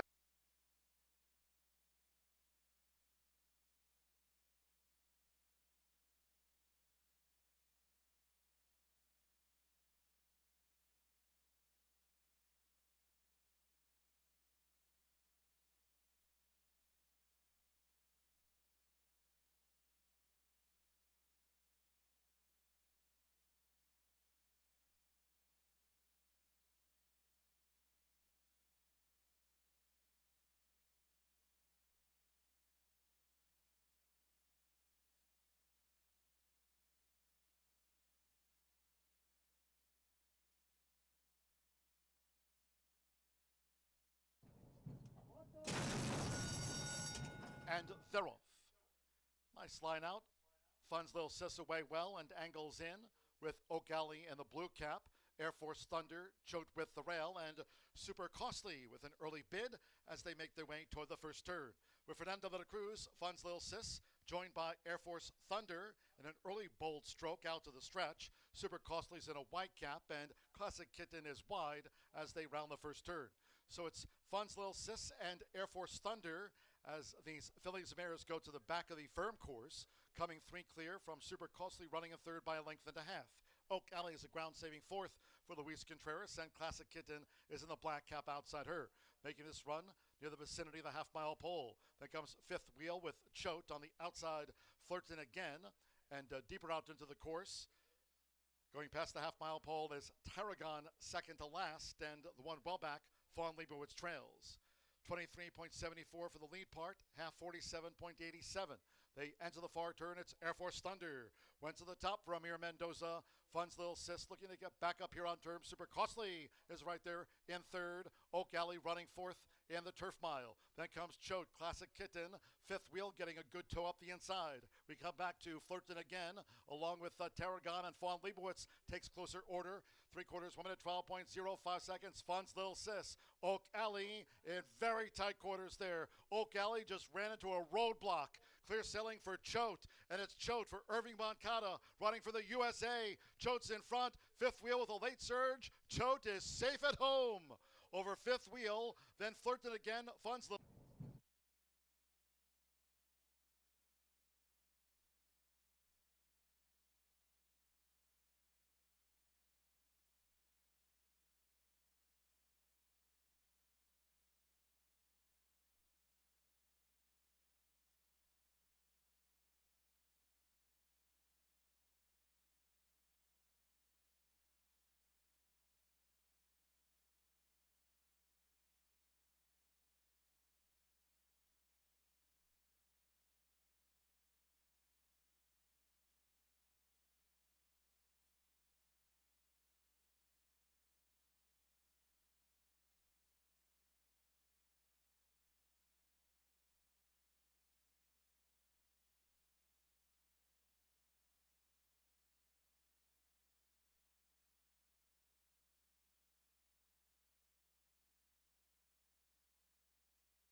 On that turf course, not always the best horseshoe wins, but sometimes the best trip. Choate gets the job done. Irving Mancata bringing home some points for Team Mexico for Irving Mancata getting a win. 20-40. Spices up those early horizontals as well. But if you're dead in the horizontals like I am, then you are looking forward to 11.99% takeout opportunity here, kicking off today's late fire 5 back on the main track. 6 furlongs going to be the distance. No scratches or changes. We may be short on numbers, but this race is long on talent. Certainly stakes quality in here in this field, allowance runners. And I'm going to try a little bit of a price in here. I think Stranger's Church is a horse who ran better than it looks last time out. And this is potentially going to be the longest shot on the board, actually. Currently 6-1 right now. Jose Gutierrez teaming up with John Heron for Heron Thoroughbreds. I thought this horse ran certainly better than it looks last time out. Now, they did lose to both Texas Free, who's in post position number 4, and Tail Gunner, who's currently co-favored. So the 2 and the 4, he lost to last time. However, it was better than it looks. He had to take up at the break. He did run on late, and when he's had his best races, he's been forwardly placed. He's not necessarily a need-the-lead type. He certainly can take it if given. In fact, his lone win this season, he won at 8-1, in which he did take the lead at the top of the lane and powered home nicely after dueling early.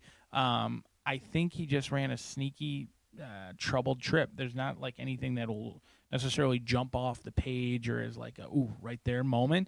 It's more or less that this horse kind of got bumped around at the start, as you can see in those Equibase charts, and then had to kind of take up, lost momentum. It wasn't an ideal beginning, and then ran into it and was only beaten by a handful of lengths. Now we're going to have a small field, longest shot in that field, and I think I'm going to take a chance. I think this is a value player in here. Gutierrez was aboard on the winning effort April 22nd. Has been well spaced, given a month off as well. I think Stranger's Church certainly has upside. A horse who's 50% in the exacta in his start, 6-1 right now on the good-looking son of Unified. But Texas Free is probably the horse to beat in here. At 5 years old, this son of Texas Red gets Fernando de la Cruz aboard. Randy Klopp, second start off the layoff. Klopp's been heating up. When I last checked in the past 5 days, he's winning at 50%. Kind of streaky, goes in streaks. The condition book fits you well sometimes, and then in other times it doesn't. And I think that's the case with the Klopp gang. They started off incredibly hot. They were never going to be able to keep that pace. They've cooled off just a little bit, but now they're starting to heat up again with multiple winners on the week. And this horse ran too good to lose last time out. Hard trying sort. Always tries his heart out, and that's indicative of his record. In fact, any success today would put him over 6 figures. He's 9 for 12 in the top 3. He's certainly done more than pay his way, and he gets Fernando de la Cruz, another horse who's well spaced, exits that same race. I just didn't see much trouble. This is your likely pace setter in here. He's done it all. He can go to the lead. He can sit off the pace. He's a game old racehorse. He knows his job, and he knows it well. We'll see. Third start of the cycle is a good one for Texas Free. I think this is your likely favorite. But a horse who's taken a sneaky amount of action, I don't expect to be favored, but is getting the early money, is Tail Gunner. Marcelino Pedroza Jr. already has a win on the day. Looks for another one in here for Tony Granitz, who's rolling out a ton of horses today. He's got a lot of starters, a lot of opportunities to pick up some paychecks when it's all said and done. This 3-year-old does have to take on Older, but he took on Older last time, and it was a huge effort. He had an awesome victory off of a long layoff. I know the connections have always thought highly of Tail Gunner. He won at 6-1 off a long layoff. He beat Young Angus, who we haven't seen in a while, and then he took on older horses and going from N1X to N2X, which is a tall task, as you could see by the odds. Not only did he win, he was 7-1, but then he was double that next out at 14-1, and it was a huge effort against a salty bunch. It was a legit try. He got a ground-saving trip, but he did stay on well, and he could have easily beat Texas Free. He's going in the right direction. This 3-year-old certainly has upside, I think, for Tail Gunner. He's taken early money, but I do expect him to go off somewhere near that morning line of 6-1. But let's take a look at how I navigated through this late Fire 5. A challenging sequence. We've still got 2 more turf races. We'll be back on that turf in races 5 and 6. I'm going to go 1, 2, 4, and 5. I don't typically go 4 deep in a 6-horse field, but I am playing against Mitch. I love Mitch. I hope the best for Mitch. However, I do think he may need a start against what is a very talented group before returning to the winner's circle. Race number 5 will go 1, 2, 6, and 10. Wide open 5-furlong turf race. A couple of horses I use that you may overlook is Princess Huxley, Tony Granitz, Santos Sanger. Sanger's leading the bunch on the turf. He's given his horses all very good opportunities to win. The blinkers going on. The mare was all turf, and second-time turf. I think that one is sneaky. Lost to a good one in Bourbon and Spice on the turf debut just a couple of weeks ago. And then the 10, Panache, may not be good enough to stay in the Cherie DeVoe barn. However, is certainly good enough to win here at Horseshoe Indianapolis. James Watkins with limited starters. He's winning 25% first after the trainer change and 16% here at Horseshoe Indianapolis. I think Panache has upside with the Lasix going on. The single's going to come in our final handicap of the day. The Nobody Listens. I doubt there's many horses that are in better form right now than Gold Win. Gold Win is a perfect 2-for-2. Moncada already has a win on the turf. Could he bring home a victory not only in the Nobody Listens, but also a victory for Mexico, as Moncada looking to get the single home in the finale with Gold Win. Still plenty of action coming at you. It's the World Jockey Challenge, and it's Late Fire 5 here at Horseshoe Indianapolis. Good luck.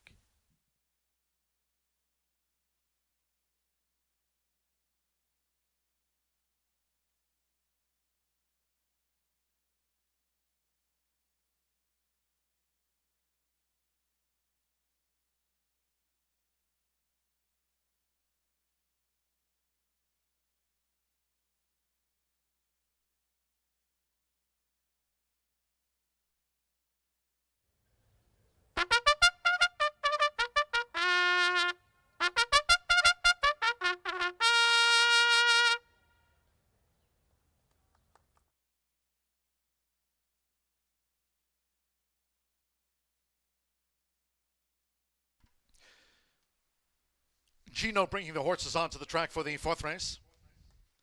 This sprint at 6 furlongs, a field of 6, no scratches. 1 Dowie, Alexander Crispin rides. Wave the apprentice allowance 124 corrected weight, representing Team Puerto Rico. In this 12th annual World Jockey Challenge, Alexander Crispin on 1 Dowie leads the parade. 3 Commander Storm, no apprentice allowance. 119 there with Amir Mendoza. 6 run, Exacta, Trifecta, Superfecta, double pick 3 and starts at the 50-cent Late Fire 5. Sunny, fast and firm. 2 minutes to post time, due and 2.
We're now less than 1 minute away from post time for the State Bred Sprint. Here are the starts of the 50-cent Late Fire 5. Sunny, Fast, and Firm.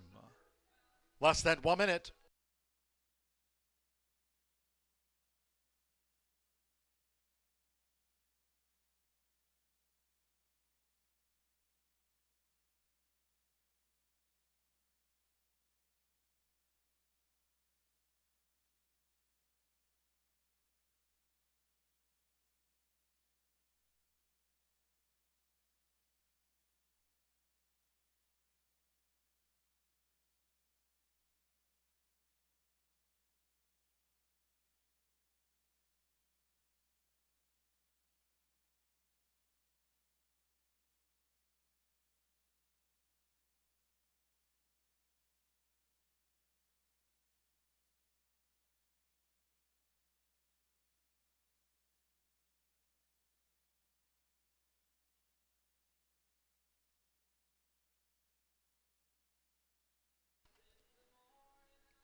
The horses are approaching the starting gate.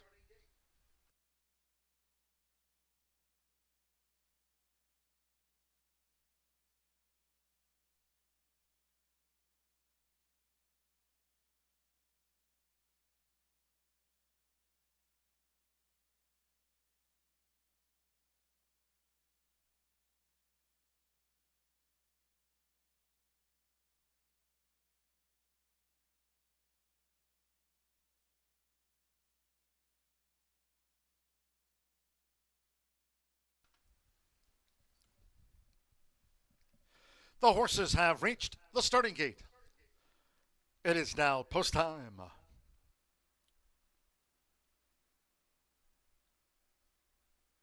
Going in for the State Bred Sprint, Dowie, Alexander Crispin, riding for Team Puerto Rico today. Fernando de la Cruz, Peru native, Texas freeloaded.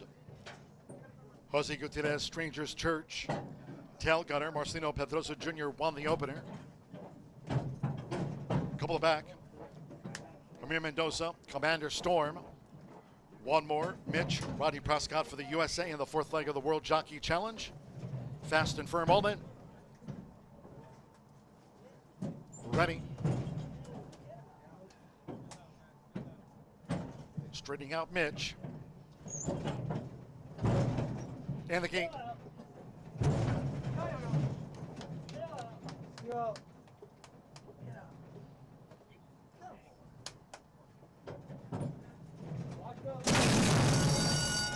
And they're off. Mitch out alertly. There's Texas Free with the maroon cap. Strangers Church toward the inside. Dowie, even Commander Storm. It's a mad dash. Tail gunner settles back in last position as they scramble through the first furlong and a half. It's Commander Storm, who's emerged the leader for Amir Mendoza. Dowie challenges up the inside, and Texas Free is right there too. Mitch running in fourth, now at the 3.5. Strangers Church was part of that early battle, now running second to last. And Tail Gunner trails the State Bred Sextet, the quarter 22.12 seconds as they round the far turn. Commander Storm's in the middle.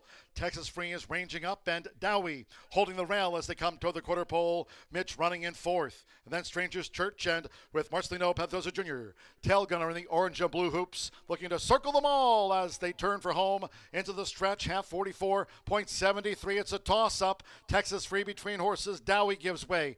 Commander Storm tries to battle for the final furlong. Mitch is lugging in. On the outside, Strangers Church is coming with a long run. They're close to home. It's Texas Free. Texas Free at the finish. And Fernando de la Cruz with points for Peru. Texas Free holds Commander Storm. Mitch was third. And then followed Strangers Church. And then followed back to Commander Storm in fourth.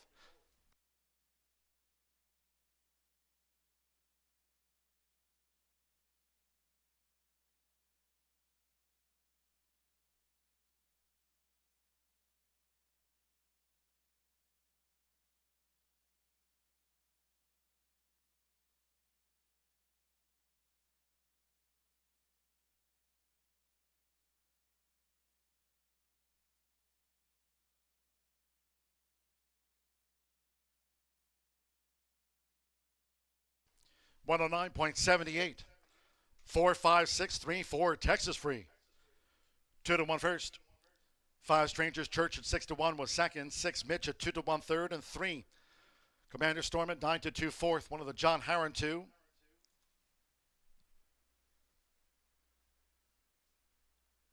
$109.78 Texas Free. Fernando de la Cruz in the World Jockey Challenge, riding for his home nation of Peru. 5 points on the board. It's Texas Free at 2-1.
Five points for a win, 3 points for second, and a point for third. And Fernando de la Cruz puts Peru on the board.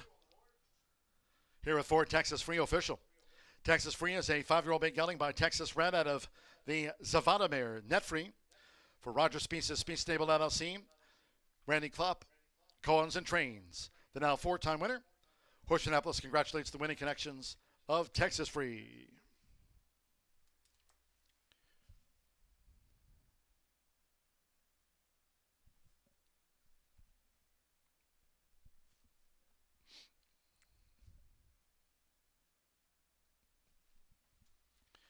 Four or 5 exacta paid $25 even, 50-cent trifecta, $27.50, 4-4 double, $102.60. Commander Storm ran 4th in the state bred sprint, 10-cent superfecta, $13.70. And Texas Free, capping off a pick 3 on the card, 2 with the 4 with the 4. Texas Free, $30.50. All 6 ran. 4th of 9 on World Jockey Challenge Day, 109.78 for Texas Free. Race 5, maiden turf sprint. Scratch 3 less and 8 sang. 3 and 8 both scratched. The 7 Artemisia, Sammy Bermudez rides 7 Artemisia. Exacta trifecta superfecta, double pick 3 starts at the $1 late pick 4 presented by Itoba. Post time, course firm, 4:31.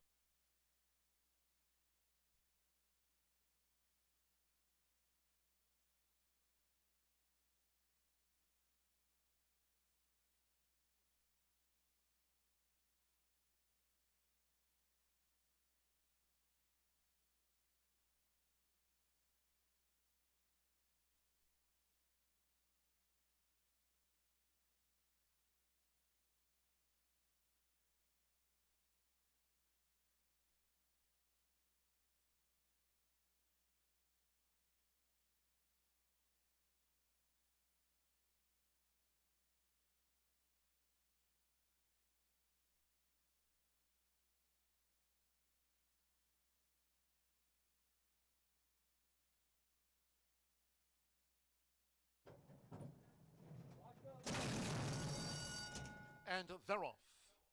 Mitch out alertly. There's Texas Free with the maroon cap. Strangers Church toward the inside. Dowie, even Commander Storm. It's a mad dash. Tail Gunner settles back in last position as they scramble for the first furlong and a half. It's Commander Storm, who's emerged the leader for Amir Mendoza. Dowie challenges up the inside, and Texas Free is right there too.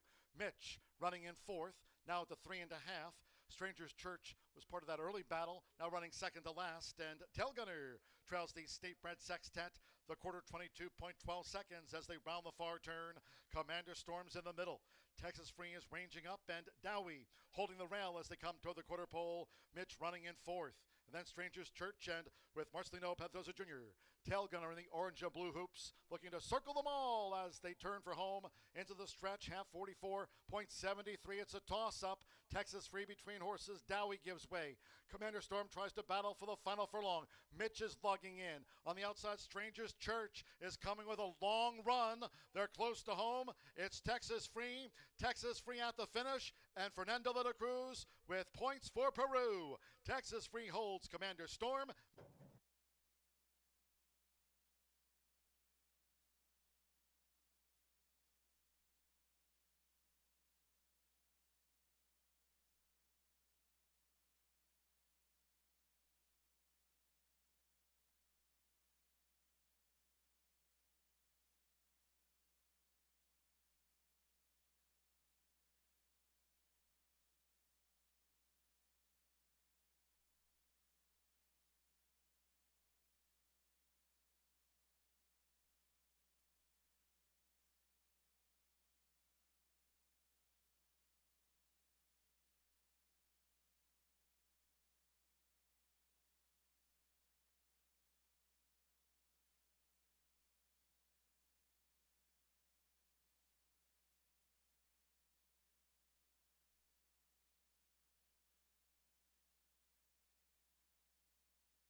All right, I hope everybody followed along with that long shot in the third race.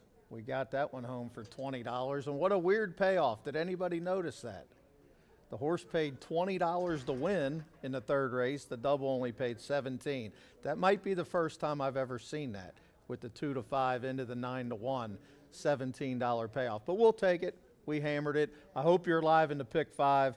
I know all my guys are. FBG is, and we are live to the 1, 2, and 10. And that's the way we're going to start the Itoba $1 pick 4 ticket. Same horses. 1, 2, and 10. We got Amani's Music on the rail with Dela Cruz. Viola probably going straight to the lead with Ramos.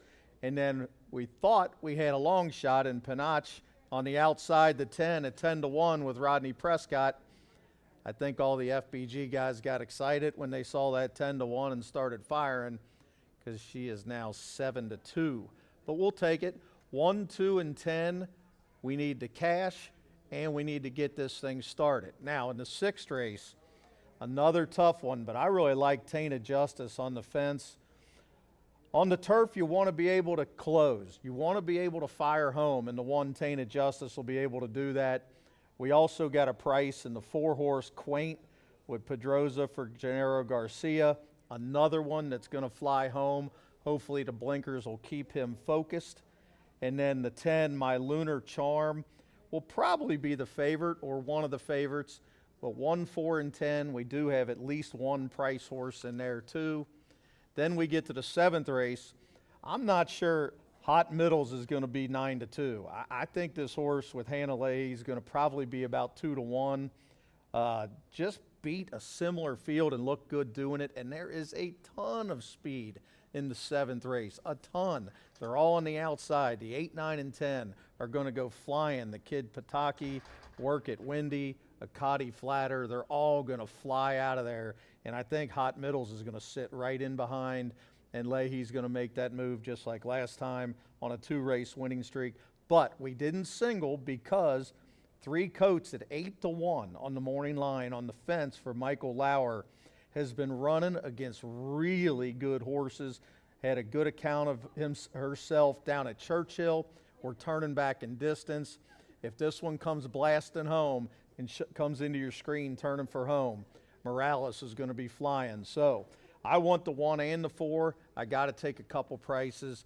Now, the last leg is absolutely impossible, but we try to keep these tickets under $100, even though it's a $1 pick 4. I know that's hard to do, but smaller players, we got 5 of them in the last leg.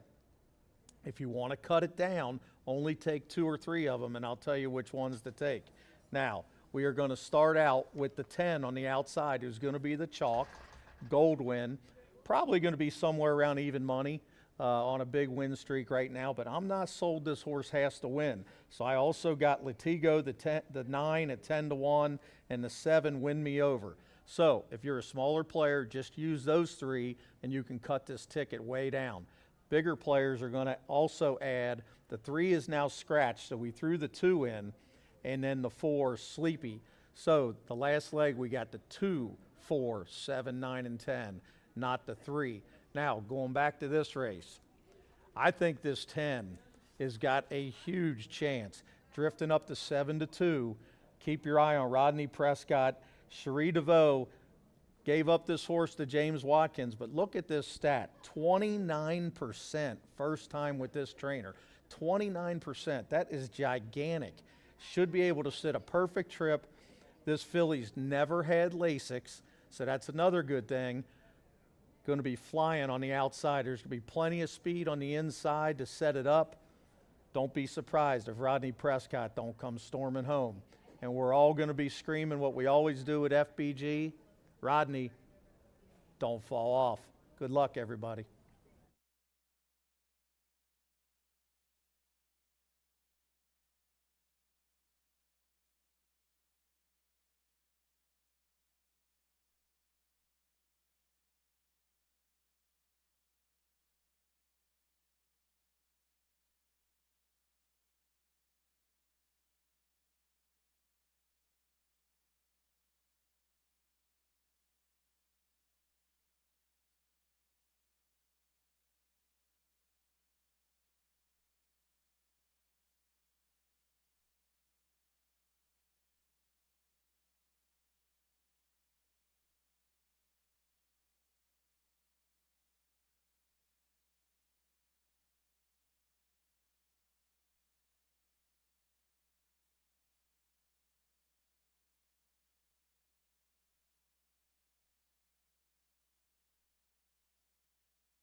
Nice job, Horseshoe Indianapolis, as Gary Lozier brings them on the track for the 5th of 9 here on the 12th Annual World Jockey Challenge Day card. Another on the turf. Here at Maiden Fillies going 5 furlongs, course firm around 24 feet. 8 of them run. Scratch 3 less and 8 sang.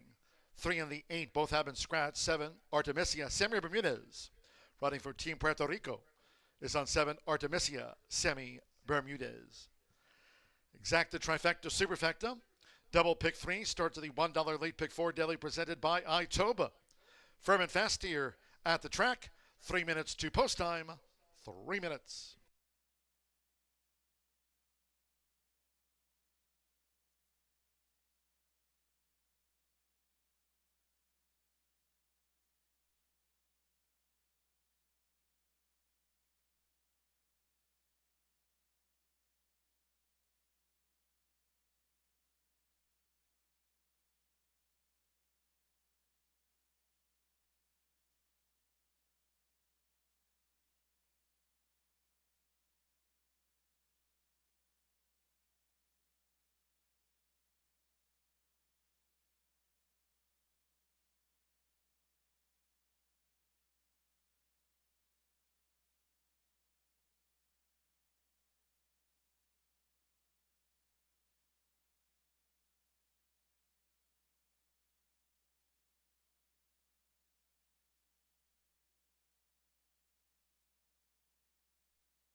Less than 1 minute to post time. Here are the starts of the $1 late pick four presented by Itoba. Sunny, firm, and fast. Turf rail position at 24 feet this week. Less than a minute.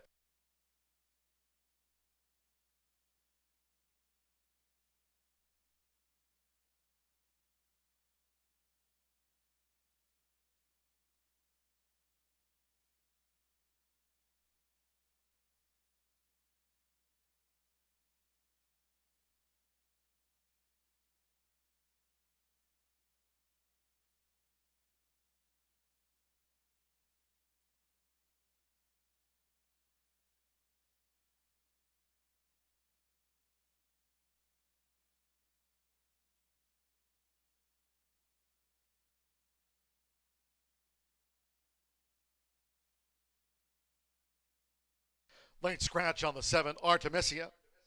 Ladies and gentlemen, by order of the stewards, upon recommendation of the track veterinarian, number 7, Artemisia, has now been scratched here for the Maiden Fillies Turf Sprint. All wagers on the 7, Artemisia, will be refunded.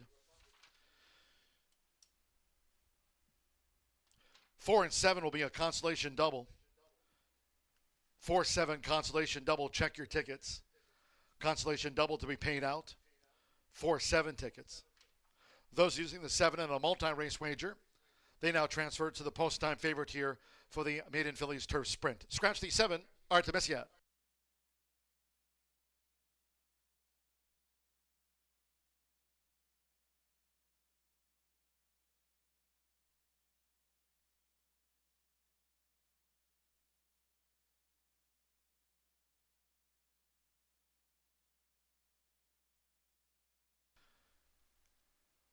The horses are approaching the starting gate.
Crossing over to the turf course.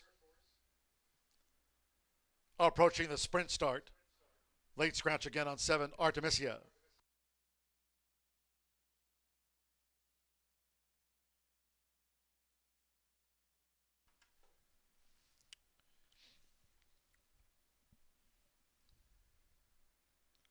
Arriving at the gate. It is now post time.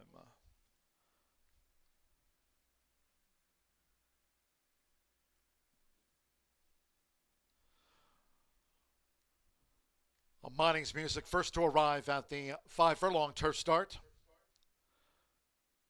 12th Annual World Jockey Challenge, leg 5.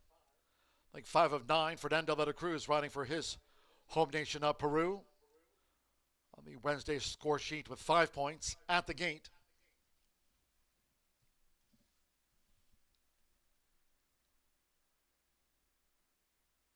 Now they're going in. Mining's Music would be a double for Fernando de la Cruz. Micah Meeks with no self-control coming up. Joe Ramos with Viola Drew 2. Princess Huxley, Santos Sanjor, another rider today representing Panama.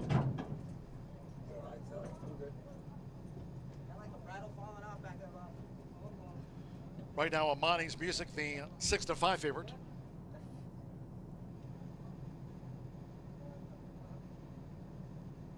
The daughter of American Pharaoh. Up comes Lady Burek. Marcelino Pedroza Jr. won the opener. 5 points for Panama. 2 back. Alberto Burgos with Super Pashi. Gold with a blue cap. So stand by, course firm, rail at 24 feet, then one more. Panache. Riding Prescott here, like Micah Meeks, both riding for the USA.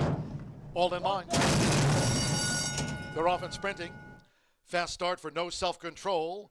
Joined by Princess Huxley. Right there is Viola, who's moving up now for Joe Ramos to take the lead. Super Pashi and Amani's Music's in a red cap. It's Viola.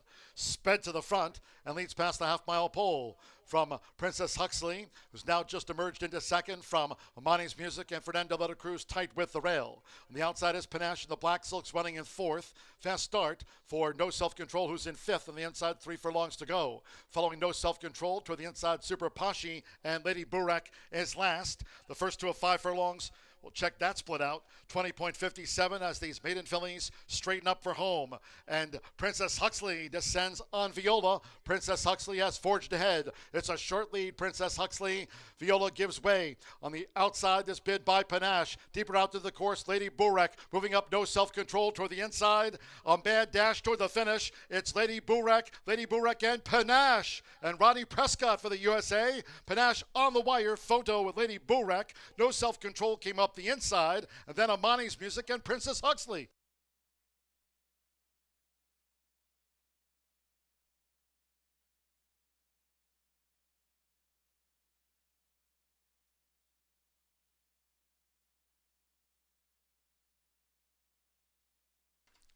.56.36 photo finish.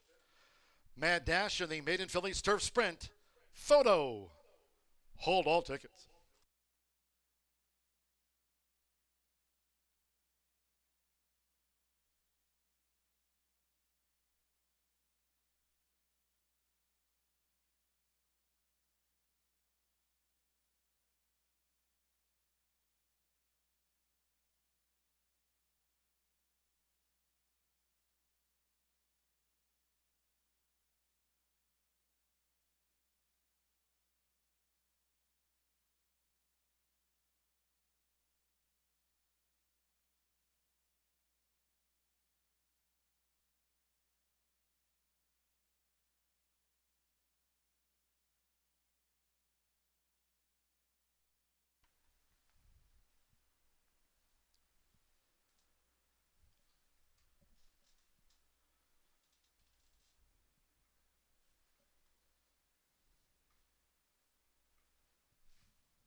Unofficial, 10-9, 1-5-10 Panache.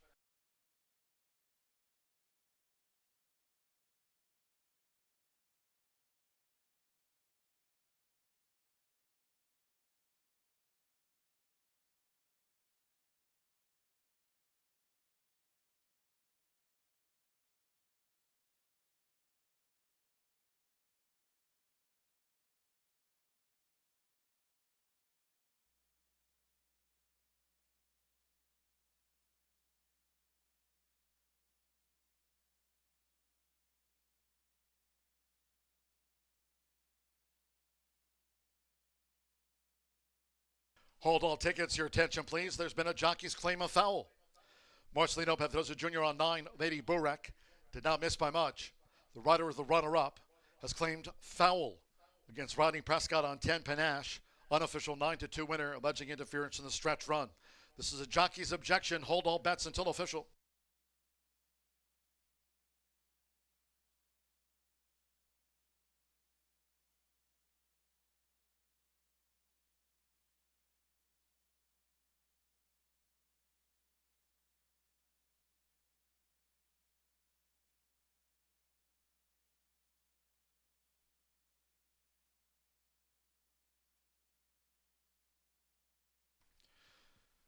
It's unofficial.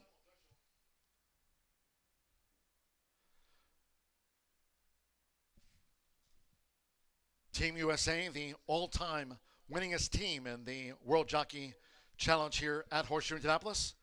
5 titles for the USA, and here Rodney on the scoreboard with 5 points on 10 Panache. It's unofficial. Panache is a 4-year-old bay filly, but not this time. Out of Mojo Mama by Tapiture. Rodney for James Watkins and owner Gary L. Ang. Horseshoe Indianapolis congratulates the winning connections of Panache. The stretch run is under an objection. Hold all bets.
No changes will be made to the running order.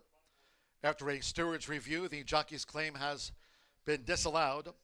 Horseshoe Indianapolis stewards ruling 50-50 contact between Panache and Lady Burek through the stretch run. 50-50. Result will stand pat.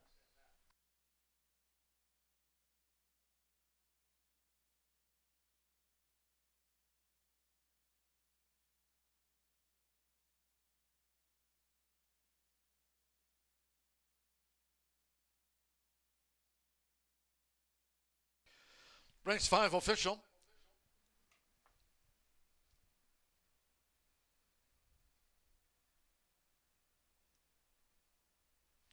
Now 7 points for Team USA in today's World Jockey Challenge.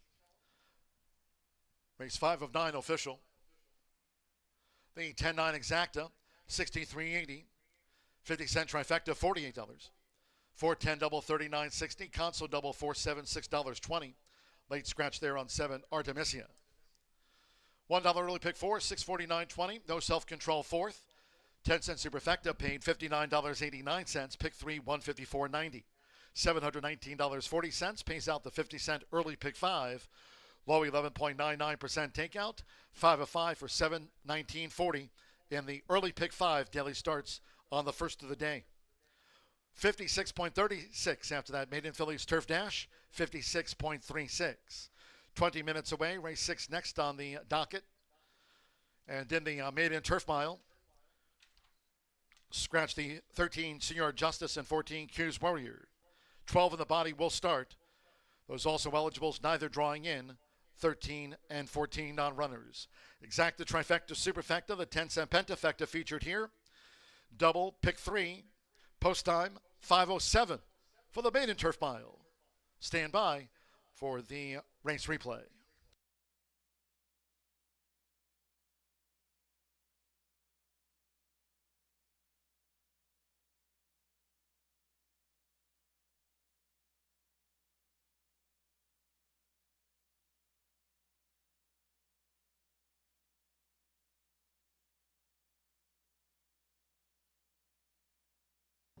All in line. They're off and sprinting. Fast start for No Self-Control, joined by Princess Huxley. Right there is Viola, who's moving up now for Joe Ramos to take the lead. Super Pashi and Amani's Music's in a red cap. It's Viola. Sped to the front and leads past the half-mile pole from Princess Huxley, who's now just emerged into second from Amani's Music and Fernando Letta Cruz tight with the rail. On the outside is Panache and the Black Silks running in fourth. Fast start for No Self-Control, who's in fifth. On the inside, 3 furlongs to go. Following No Self-Control, toward the inside, Super Pashi and Lady Burek is last. The first 2 of 5 furlongs, we'll check that split out. 20.57 as these maiden fillies straighten up for home. And Princess Huxley descends on Viola. Princess Huxley has forged ahead. It's a short lead, Princess Huxley. Viola gives way. On the outside, this bid by Panache. Deeper out to the course, Lady Burek moving up No Self-Control toward the inside. On bad dash toward the finish, it's Lady Burek and Panache. And Ronnie Prescott for the USA. Panache on the wire, photo with all in line.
Team USA put some points on the board, have to survive the objection in there with a very nice first-time starter for Tony Granitz, but they have to settle for second today as Rodney Prescott brings one home for James Watkins, who continues to improve that first start after a trainer change in there. Last seen in Saratoga, now in the winner's circle, returning $11.40, an overlay in some people's opinions after race 5. Kicking off that Itoba pick 4, but we've got rolling pick 3s and daily doubles as we approach those handicaps that are coming up. We've got the checkered flag as well as the nobody listens handicap in races 7 and 8. But first, we better pay out the Horseshoe hat trick, the final leg. Hopefully, you're still alive. Scratch numbers 13 and 14 out of this event, and right now the betting public has Steve Fosdick's My Lunar Charm favored in this spot in lukewarm fashion. Moncada and Fosdick did team up with Choate earlier today for a little bit of a long shot price at, I believe, right around $20 on the turf course kicking off the Horseshoe hat trick. So they look to finish it off as well. But I'm going to go a different direction. I'm going to go to your inside runner, who's chilly on the board right now, but I think this horse is going to be favored when the gates pop. It's Tainted Justice. Yolola teaming up with Bob Gorham in here. 3-year-old gelding by Harry's Holiday is 0 for 8. Now, 0 for 8 is certainly pesky. Is bred to run all day and has certainly shown improvement around 2 turns, was just kind of run off his feet when he was sprinting early on in races. Now, the last 2 starts on the turf, I thought he's been maybe the best horse, just had some trouble. He was steadied in each of those starts, lost a lot of opportunity, a lot of momentum. He has been the beaten favorite, but it's been in very lukewarm fashion. He's not getting beat at odds on or 3-5 or 4-5. He was 2-1 and almost 5-2. The last 2 starts, both on the dirt as well as the turf. His 2 turf races are impressive, but he is pace dependent. There's not a ton of pace in here. That could be somewhat of a problem. He's never really shown the ability to put himself in a tactical position. He does have the shortest way around the racetrack, but we're going to trust that Yolola can find some running room when it matters most, because this is a horse who's going to start to gain momentum midway through that turn, and hopefully we can find a ground-saving trip from the 1 hole. 9-2. Chilly at this point, but I do expect this one to go off favored when it's all said and done. The 5 is in with a long look. This is a Tocqueville. Morales going to team up with Tony Cunningham. The man wins with both quarter horses as well as thoroughbreds, winning this season at 15% with the thoroughbreds through limited starters. This will be start number 22 for the Cunningham gang in here as they own and train this 3-year-old chestnut, trying the turf for the second time. Now, I was impressed with the turf debut back on May 2nd.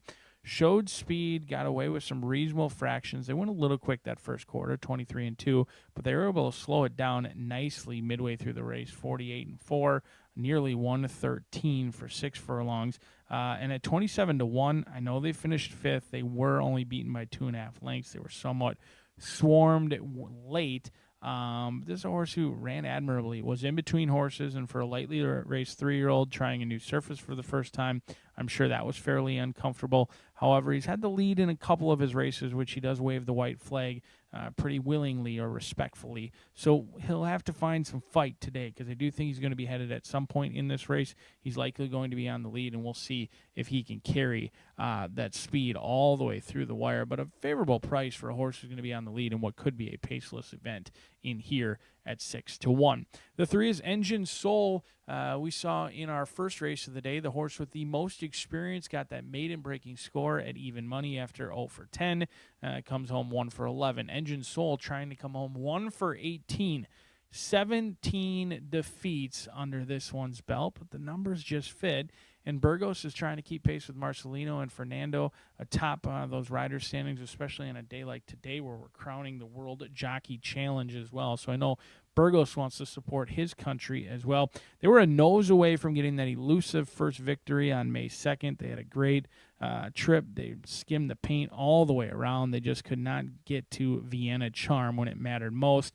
They actually pushed to the lead, and they opened up by a half length. That was the concern, because they did look like they were going to win that day. They looked like they were going to win going away. Unfortunately, they allowed Vienna Charm to fight back on the inside and had to settle for second. They haven't hit the lead too often. They have done so in a handful of races in which they've given it up late. That is a concern, but that is also why you're going to get fair value. 8-1 right now on a horse who's 3-1 morning line. 0 for 17. Could today be the day for Randy Matthews and Engine Soul?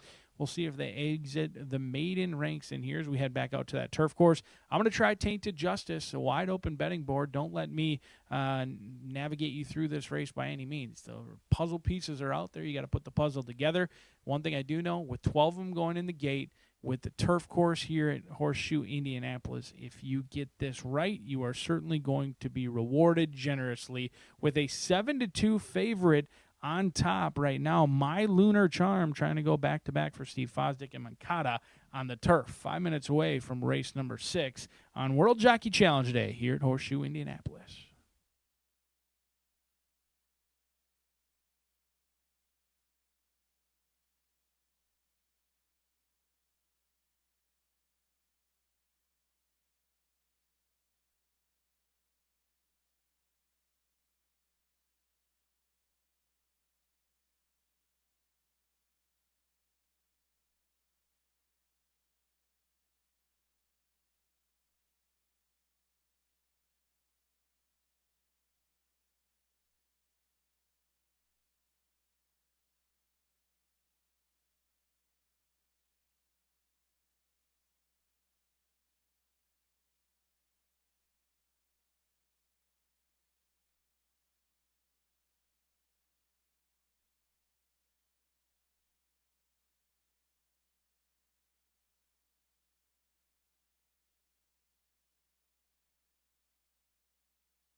The horses coming onto the track now for the 6th race. Final leg here of the Horseshoe Hat Trick All Turf Pick 3. 12 run in the maiden turf mile. Scratch the also eligibles. 13 Senor Justice and 14 Q's Warrior. All 12 in the body go. Those also eligibles did not draw in. 13 in the 14, a couple of non-runners in here. Exacta Trifecta Superfecta, the 10-cent Pentafecta, double pick 3. With 3 minutes to post time.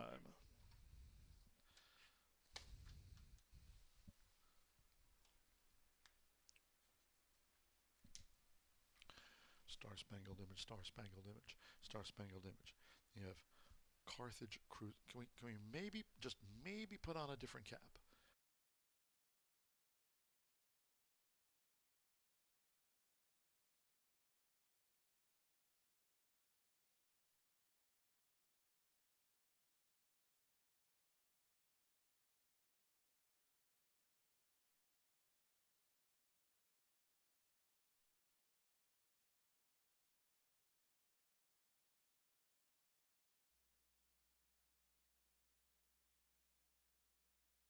Two minutes to post time now. Was about to say 2 minutes.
crossing over to the turf course for a final time today on final approach for the mile start.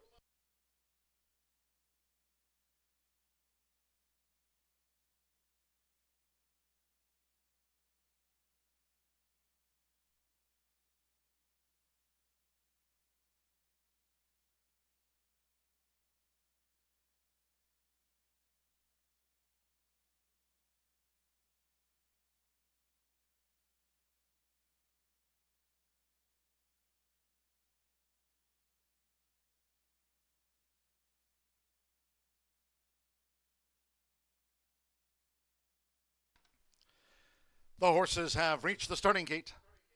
It is now post time. Andres Aloha with Tainted Justice. Joe Ramos with Carthage Cruiser. Hannah Leahy, Turbo Duck went in well.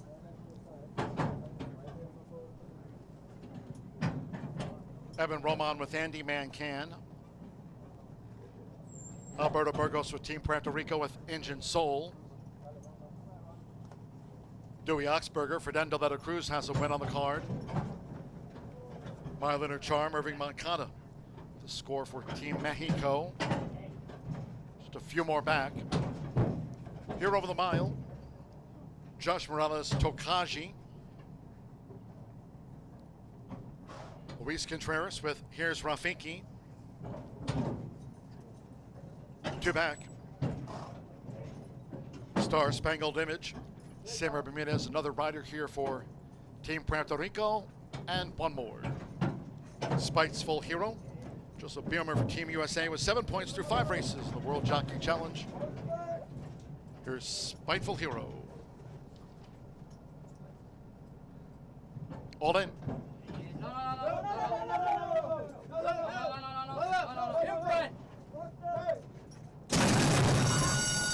And they're off.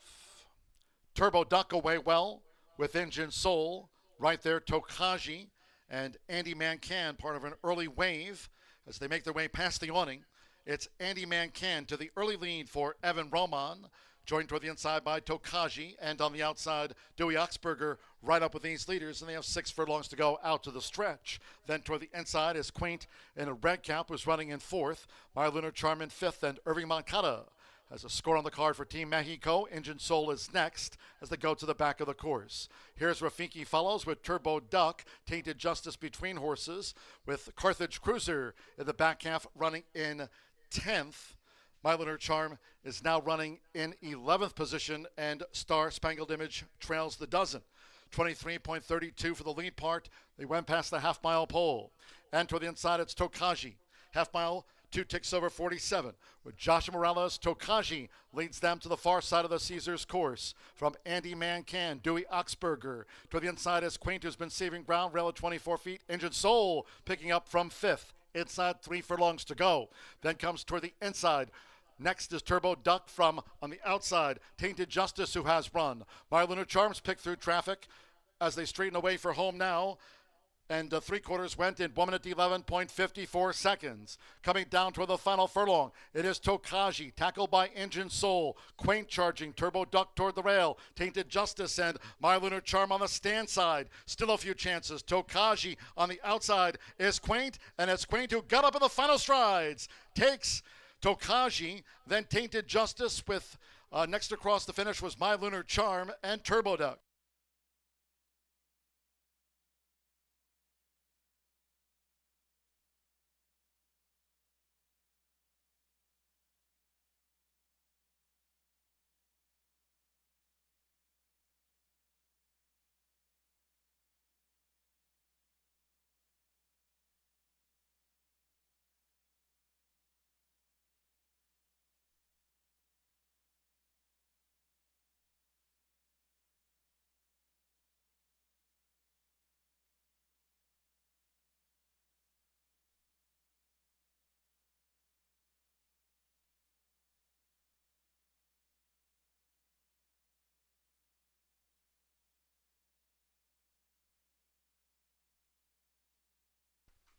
Four, 5, 1, then a photo for 4th.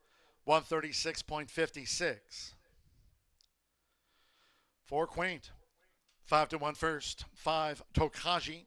8-1 second, good effort. 1 Tainted Justice at 2-1. Favorite one's third of 12. Marcelino Pedrosa Jr. putting more points on the board. 5 added to Team Panama. This 12th annual World Jockey Challenge. Gennaro Garcia. It's Quaint 5-1 in the Maiden Turf Mile.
Twelfth annual World Jockey Challenge being staged here today at Horseshoe Indianapolis.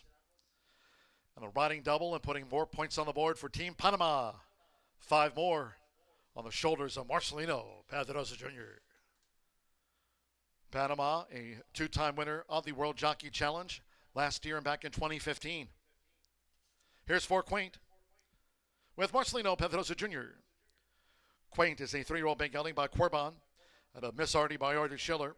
Racing for Gennaro Garcia's Southwest Racing Stables, Bruce Murphy and Lori Murphy in the Murphy Trailer Sales Winner Circle. He's Quaint.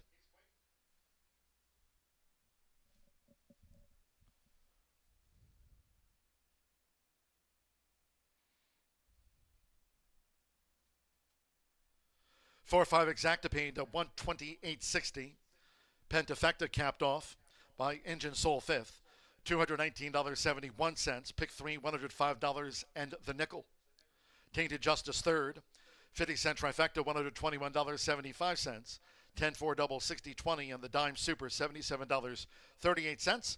My Lunar Charm finished 4th. Engine Soul was 5th. Official, 136.56. All weighed in. On to the 9th race we go. The first of our handicaps here on the day. Final 3 races on World Jockey Challenge. The checkered flag ahead. 1-3 coats. The jockey Santo Sanjor also represents Panama here in the challenge. Santo Sanjor 1-3 coats. Scratch 6 Fat Chance and 11 Imagine the Moon. 6 and 11 both have been scratched. Exacta, trifecta, superfecta, pentafecta, double. Final pick 3 of the day. 9 races on World Jockey Challenge. It's been a strong day for Team Panama. Post time 5:37 for the checkered flag.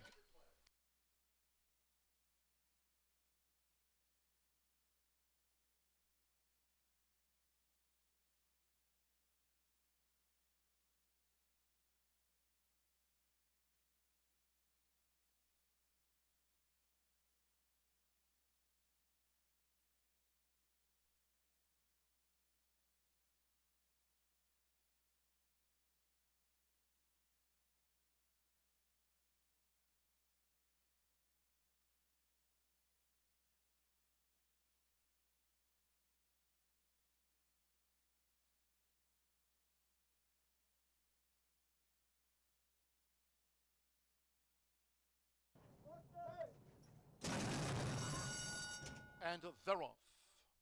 Turbo Duck away well with Engine Soul. Right there, Tokaji and Andy Mancan, part of an early wave. As they make their way past the awning, it's Andy Mancan to the early lead for Evan Roman, joined toward the inside by Tokaji, and on the outside, Dewey Oxberger right up with these leaders, and they have 6 furlongs to go out to the stretch. Then toward the inside is Quaint in a red cap, who's running in 4th, My Lunar Charm in 5th, and Irving Moncada has a score on the card for Team Mexico. Engine Soul is next as they go to the back of the course. Here's Rafiki follows with Turbo Duck, Tainted Justice between horses, with Carthage Cruiser in the back half running in 10th. My Lunar Charm is now running in 11th position, and Star Spangled Image trails the dozen. 23.32 for the lead part. They went past the half-mile pole. And toward the inside, it's Tokaji. Half-mile, 2 ticks over 47.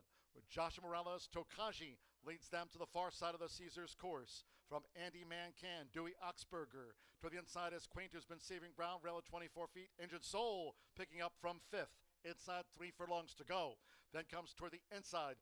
Next is Turbo Duck from on the outside. Tainted Justice, who has run. My Lunar Charms pick through traffic as they straighten away for home now. And 3/4 went in 1 minute 11.54 seconds. Coming down toward the final furlong, it is Tokaji, tackled by Engine Soul. Quaint charging, Turbo Duck toward the rail. Tainted Justice and My Lunar Charm on the stand side. Still a few chances. Tokaji on the outside is Quaint, and it's Quaint who got up in the final strides. Takes Tokaji, then Tainted Justice with next to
We're 9 minutes to race 7 here at Horseshoe Indianapolis, and go USA. You like my glasses? I do like them a lot. I know, I should have got you some, but I gave them to Gino. We're going to talk about this race here. Congratulations to Marcelino Pedroza on winning the last race and having a riding double on the card. In the interest of time, let's jump right into the 6th running of the checkered flag. This has been a competitive card today, I think. Dan's on fire. I'm having one of the worst days I've ever had this year, but they happen, don't they? Oh, yeah. Fat Chance out of here. The 11, not going to run either. And you've got my girl, Hot Middles, on top here. And just introduced him to Tiana and everybody over there. And this girl's got some speed, and she's coming off a couple wins. Yeah, I think she should set the perfect trip because the 8, 9, and 10 are all going to try to make the lead. I think the 8 kid Pataki will make it. But I think it's going to be a hot pace, and I think Hannah Leahy could sit right behind them, maybe about 4th, and just try to work a hole from there. Yeah, I was just talking. This race is definitely full of a lot of early pace, and I was talking to Rob Dobbs. I'll tell you what he said here in a little bit, but definitely one of those races where we've got 3 or 4 options they could send. So yeah, Hot Middles has a good chance. Let's go to your 1.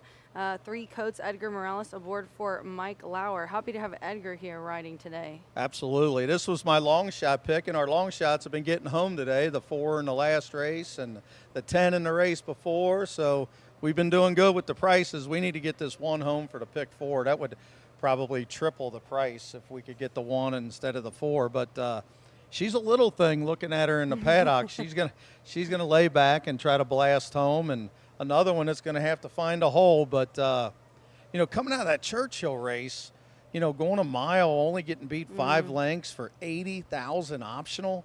I mean, that's a heck of a race. And she just won in May 13th, or 2nd in the Corningstone. Hot Middles won that one. She was 2nd. Imagine the Moon was 3rd. She's actually a very similar race here. And the numbers on the inside as well. I didn't look up the time form numbers, but I love the 86, the last 2 on the Brisnet pages that she got. I love those. I think those numbers are pretty round for as far as speed figures go. Then let's go to the 8. So we do have 2 in common. We have Hot Middles in common. I put in my try. And then we have the 8 in 2nd, and that is the Kid Pataki. So this is a horse that you talked about, and I've got that early speed number marked here. This horse does not go to the lead. This mare is, she's looking really good. And then I just talked to the connections over there, Roger Speece, Charlie Turner, and Gran, and they said, hey, Rach, we hope you're right. She definitely has some early speed. Hopefully she gets the trip that she wants. Yeah, they just told me, too. They're going to the lead. Sammy's instructions are simple. Oh, they told you more than me, huh? Yep, simple instructions. They've already chosen you over me. How rude. Send her to the lead is the instructions. So look for the Kid Pataki. If she breaks, she's going straight to the lead with Bermudez, and Work It Windy and Akati Flatter's going to have to stalk from the outside. But I think all 3 of those horses got a lot of speed, and I'm looking for a 45, maybe even a 44 half, which I'm hoping will set it up for my 1 and my 4, because I need the 1 or the 4 to continue on in the pick 4. Give them something to run at, ladies and gentlemen.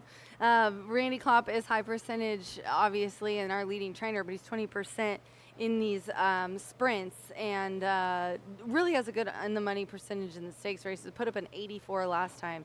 Kid Pataki has really nice speed figures. And then we'll round it out with my top selection. I think I tried not to overthink a little bit too much today, but let's see if it works out here in the stakes races in the handicaps. Work It Windy aboard for Evan Roman, aboard for Rob Dobbs. And I did talk to Rob. Now he's got a couple in here. Bits of Candy is the 7. And he also trains Work It Windy. He's seeing this as he wants to see how Bits of Candy does in here. Irving Mancata really hot, but Evan Roman, he has a win today on the card. He's looking for a double. This is another one with a lot of early speed. She was 3rd last time, laying off a little bit, but I do think if you've looked at her races, gate to wire is the fashion she likes to run in. And I don't know that she's going to get that today, but if she does, I believe that if she does fight for that lead, she'll be okay. Now, what he did say is last time they got taken out real wide when they were in this position. He said, I'm hoping to get through some traffic, get to the inside, and not have to worry about that today. Yeah, I'm probably still mad at her. Yeah, from May 13th, I needed her feels for a little bit, babe. Yeah, I needed her for a couple G's.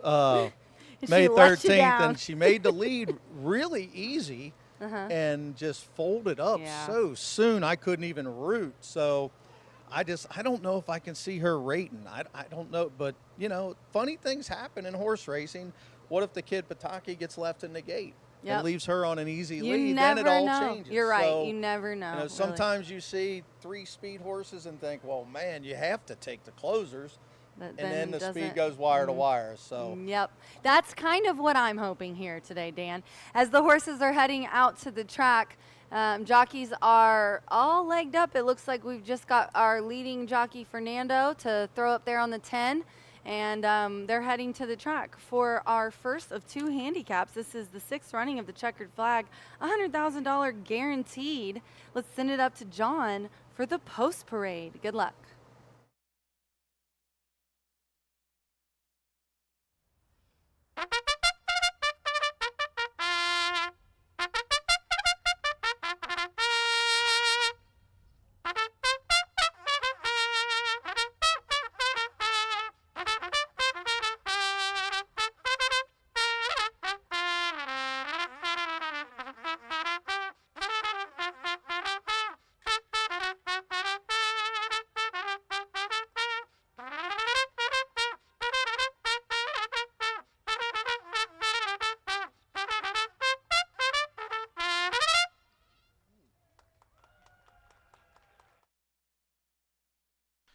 The horses called postword for the 7th race. First of 2 premier races here on the card. It's the checkered flag. Fillies mares here over the 6 furlongs. Field of 9, scratch 6, Fat Chance, and 11, Imagine the Moon. Scratch the 6 and 11, 1-3 coat, Santo Sanjor, riding the 1-3 coats.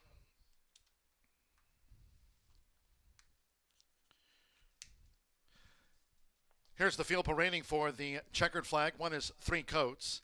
Santo Sanjor rides for Mike and Penny Lauer 2. See you in a bit. Marcelino Pedroza Jr. with a couple of wins here for Team Panama on World Jockey Challenge Day. See you in a bit for Gennaro Garcia's Southwest Racing Stables Incorporated. Bruce Murphy and Lori Murphy coming off a win on the card. 3 is Gio's baby girl, Micah Meeks for Team USA, riding for Ron Harrell and Keith Wexler. 4 Hot Medals with Hannah Leahy for Gianna Richardville's Thirsty Acres Racing LLC. 5 is Temple Painter, Alberto Burgos, riding for Speaks Racing LLC. Speaks Stable LLC. Randy Klopp co-owns and trains the 3-time winner, also in the Maroon Silks and Cap. 6 withdrawn onto the 7 we go. Bits of Candy, Irving Moncada with a win on the card for Team Mexico. Riding here for Rob Dobbs Jr., Judy Doris, homebred. Number 8, the Kid Pataki. 7 Bermudez riding for Speaks Stable, Charles Turner, Grant Turner, Randy Klopp, who trains. 9, Evan Roman with Work It Wendy. Another here conditioned by Rob Dobbs for Milidor Selden, Revocable Trust. And the 10 is Akati Flatter, Fernando de la Cruz. Earned 5 points on the card for his team Peru. Riding here for Speed Stable LLC, and Randy Klopp trains the 8-time winner. Scratch 6 and 11 from the race card. First of 2 handicaps here. Premier races on World Jockey Challenge Day. Exacta, Trifecta, Superfecta, the Pentafecta. Starts at the $5 last call thoroughbred double with the handicaps over to the Nobody Listens. 8th race, scratch 3, Good Luck Injustice. 8th race, the Nobody Listens. Second of our premier races, 3, Good Luck Injustice, has been scratched.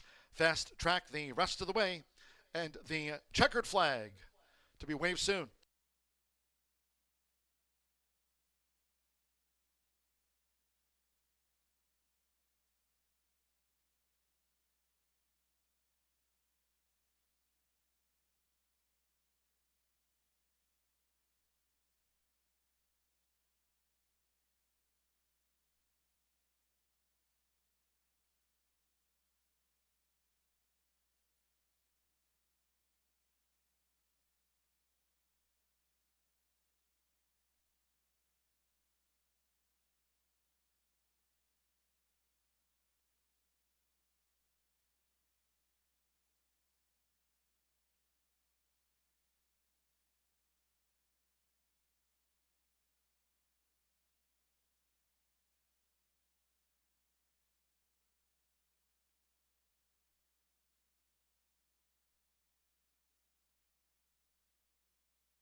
fillies and mares on the racetrack for the upcoming $100,000 checkered flag handicap. Dan and Rachel did a great job going through quite a few of the horses, but they overlooked maybe my favorite long shot in this race, the gray mare Bits of Candy, making her 2026 debut. All she's done is have 3 wins, 3 seconds through 8 starts. She's a win machine. The mare, she was a 9-time winner herself and looking for bits, and comes in fresh for Bob Dobbs, who can certainly win at a price. He's winning this season at 22%. Moncada's been red hot, riding for Team Mexico here at Horseshoe Indianapolis. Pedroza may have hopped off elsewhere, but Bits of Candy comes in fresh and had some races last season which would certainly contend with these in here. Anytime a horse wins at the maiden special weight level, then goes to winners and wins by 5 in the first try, you certainly have my attention. An Indiana bred who, in fact, not only beat Older, but also beat Open Company last season very impressively through the 3 wins in her 4-year-old campaign. Now she'll make her 5-year-old seasonal debut. The others certainly have a recency edge in here, but Bits of Candy, a live long shot at 15-1, but I think the Kid Pataki's the one to catch to cash in here. The Kid Pataki and Work It Windy are going to assure a hot early pace as the fillies and mares approaching the starting gate for the $100,000 checkered flag handicap.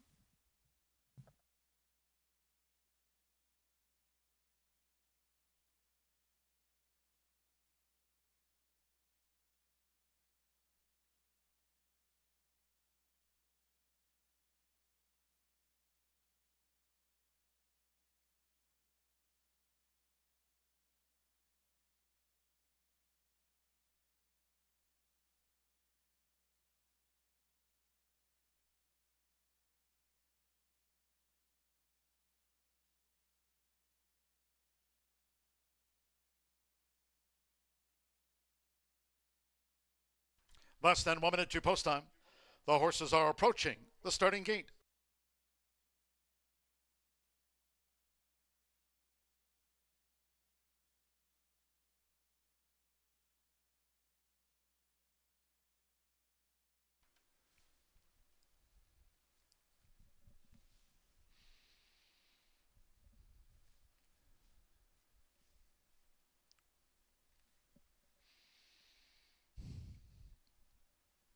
The horses have reached the starting gate. It is now post time for the checkered flag. The first of 2 premier handicaps here on the World Jockey Challenge Day card. They're going in. 3 coats, Santo Sanjor, riding for Team Panama. Alberto Burgos, Temple Painter.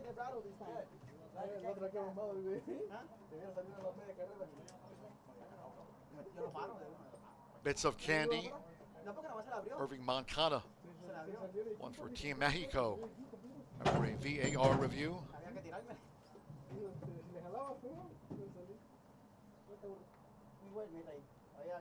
Samir Bermudez, the Kid Pataki, one of the Randy Klopp 3 here. Fast track over the 6 furlongs.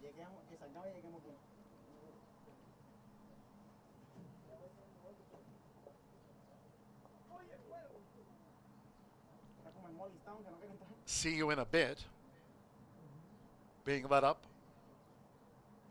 Marcelino Pedroza Jr. with a couple of wins on the card. Riding for Team Panama. Starter here, Oscar Queto's crew working with See You in a Bit with Marcelino looking on. Marcelino Pedroza Jr. for Gennaro Garcia in the red and black.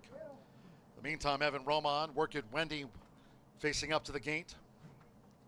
Now the Kid Pataki. Micah Meeks, Gio's Baby Girl went right in. Work It Wendy. Hannah Leahy for Team USA. Hot Middles for Tiana Richardville. Blue-orange sleeves. So one more. Icati Flatter. Fernando de la Cruz has a win for Peru in the World Jockey Challenge today. First of our premier handicaps on a fast track. All in line. And they're off in the checkered flag. And Bits of Candy racing right away from the starting gate for Irving Moncada. the Randy Klopp 3 pursue with the Kid Pataki on the outside of Cotty Flatter and Temple Painter running in fourth as they move past the half-mile pole. Bits of Candy pressed harder by the Kid Pataki. Then toward the inside is Three Coats in a green cap, who's back in fifth. Hot Middle sixth between horses. Work It Wendy is wide at the 3.5. Then further back to See You in a Bit, and Gio's Baby Girl is last as they round the far turn. Quarter 21.83 second. Bits of Candy with inside 3 furlongs left. The Kid Pataki right there for Simmer Bermudez as they come toward the quarter pole. Akati Flatter, Hanalehi moving. Hot Middles in. Blue with the orange sleeves, and Hot Middles starts a close. Alters to the 3 path as these fillies mares straighten away. Three Coats a challenge up the rail. Half mile 44.09, and here comes Hot Middles, who descends on Bits of Candy. Overpowered the Kid Pataki, and Three Coats up the rail with Hannah Leahy riding for the USA. It's Hot Middles who revved up her engines to win the checkered flag by 3. Three Coats was the runner-up to Hot Middles, who finishes on top. The Kid Pataki was third. Bits of Candy fourth, and next was Temple Painter.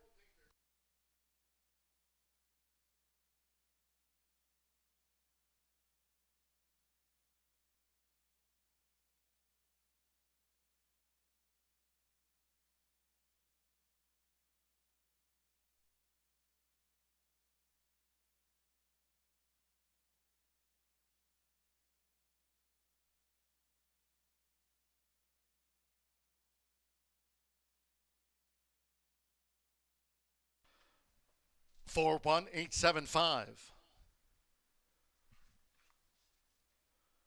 Order of finish after the checkered flag. Hot Middles at 3-2 was first. 1 Three Coats, 7-2 on the runner-up. 8 the Kid Pataki.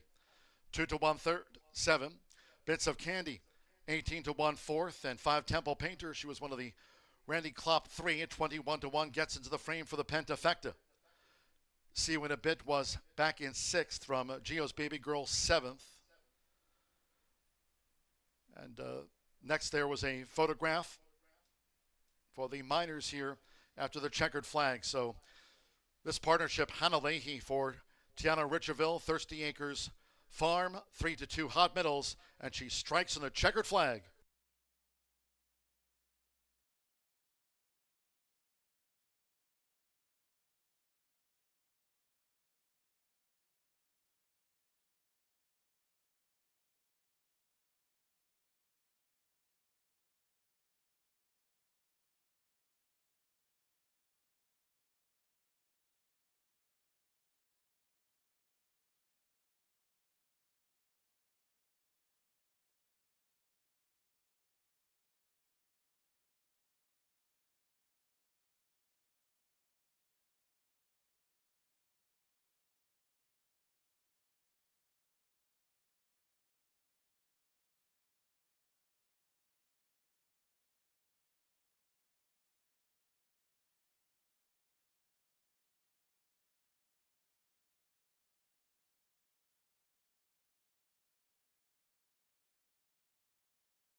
Miss Trippy by Trippy. Tiana Richardville trains, owns Thirsty Acres Racing LLC. She's now a 7-time winner, Hot Middles, and the 2026, the checkered flag champion. It's official.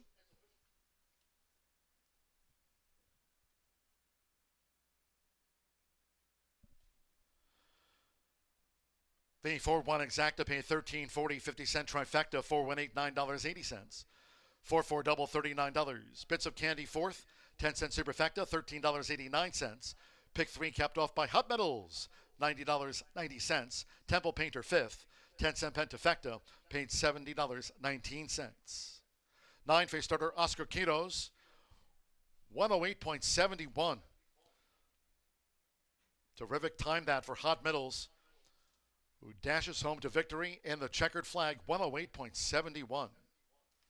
21 minutes away from the Nobody Listens. Scratch 3, Good Luck Injustice, 9 of them to run. Scratch 3, Good Luck Injustice. Exacta trifecta superfecta, 10-cent pentafecta, starts to the final double. Nobody Listens at 6:09.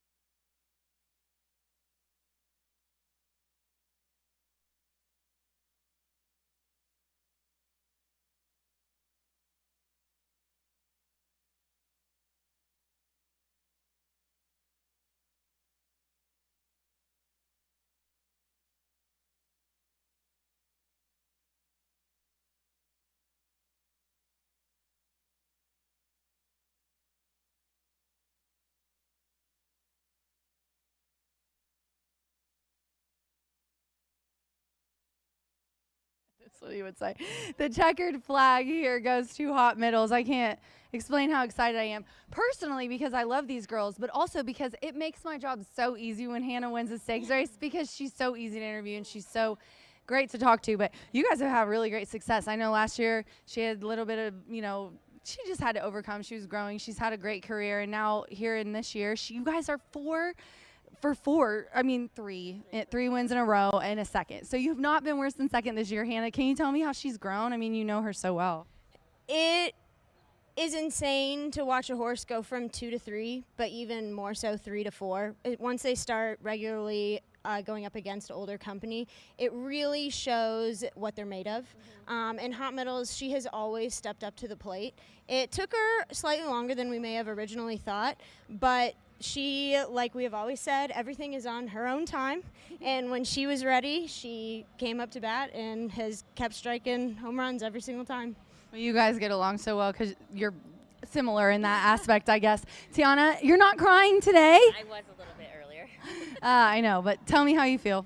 Oh, gosh, obviously ecstatic. I've been super nervous all day for some reason today. It's a lot of pressure when you think you're going to be the favorite, and honestly, Hannah handles pressure way better than I do. She has the most confidence in her. I kind of have to stay away from her today because I have some Hannah's like, let me handle this energy, and Hannah's like, we got it. We've got this. So Hannah knows nobody else has been on her back, and they're a great team, and I couldn't be happier. Okay, yay. Congratulations on the checkered flag. Let's get her out of here and get her a tissue. We got one more, so stick around. Yeah.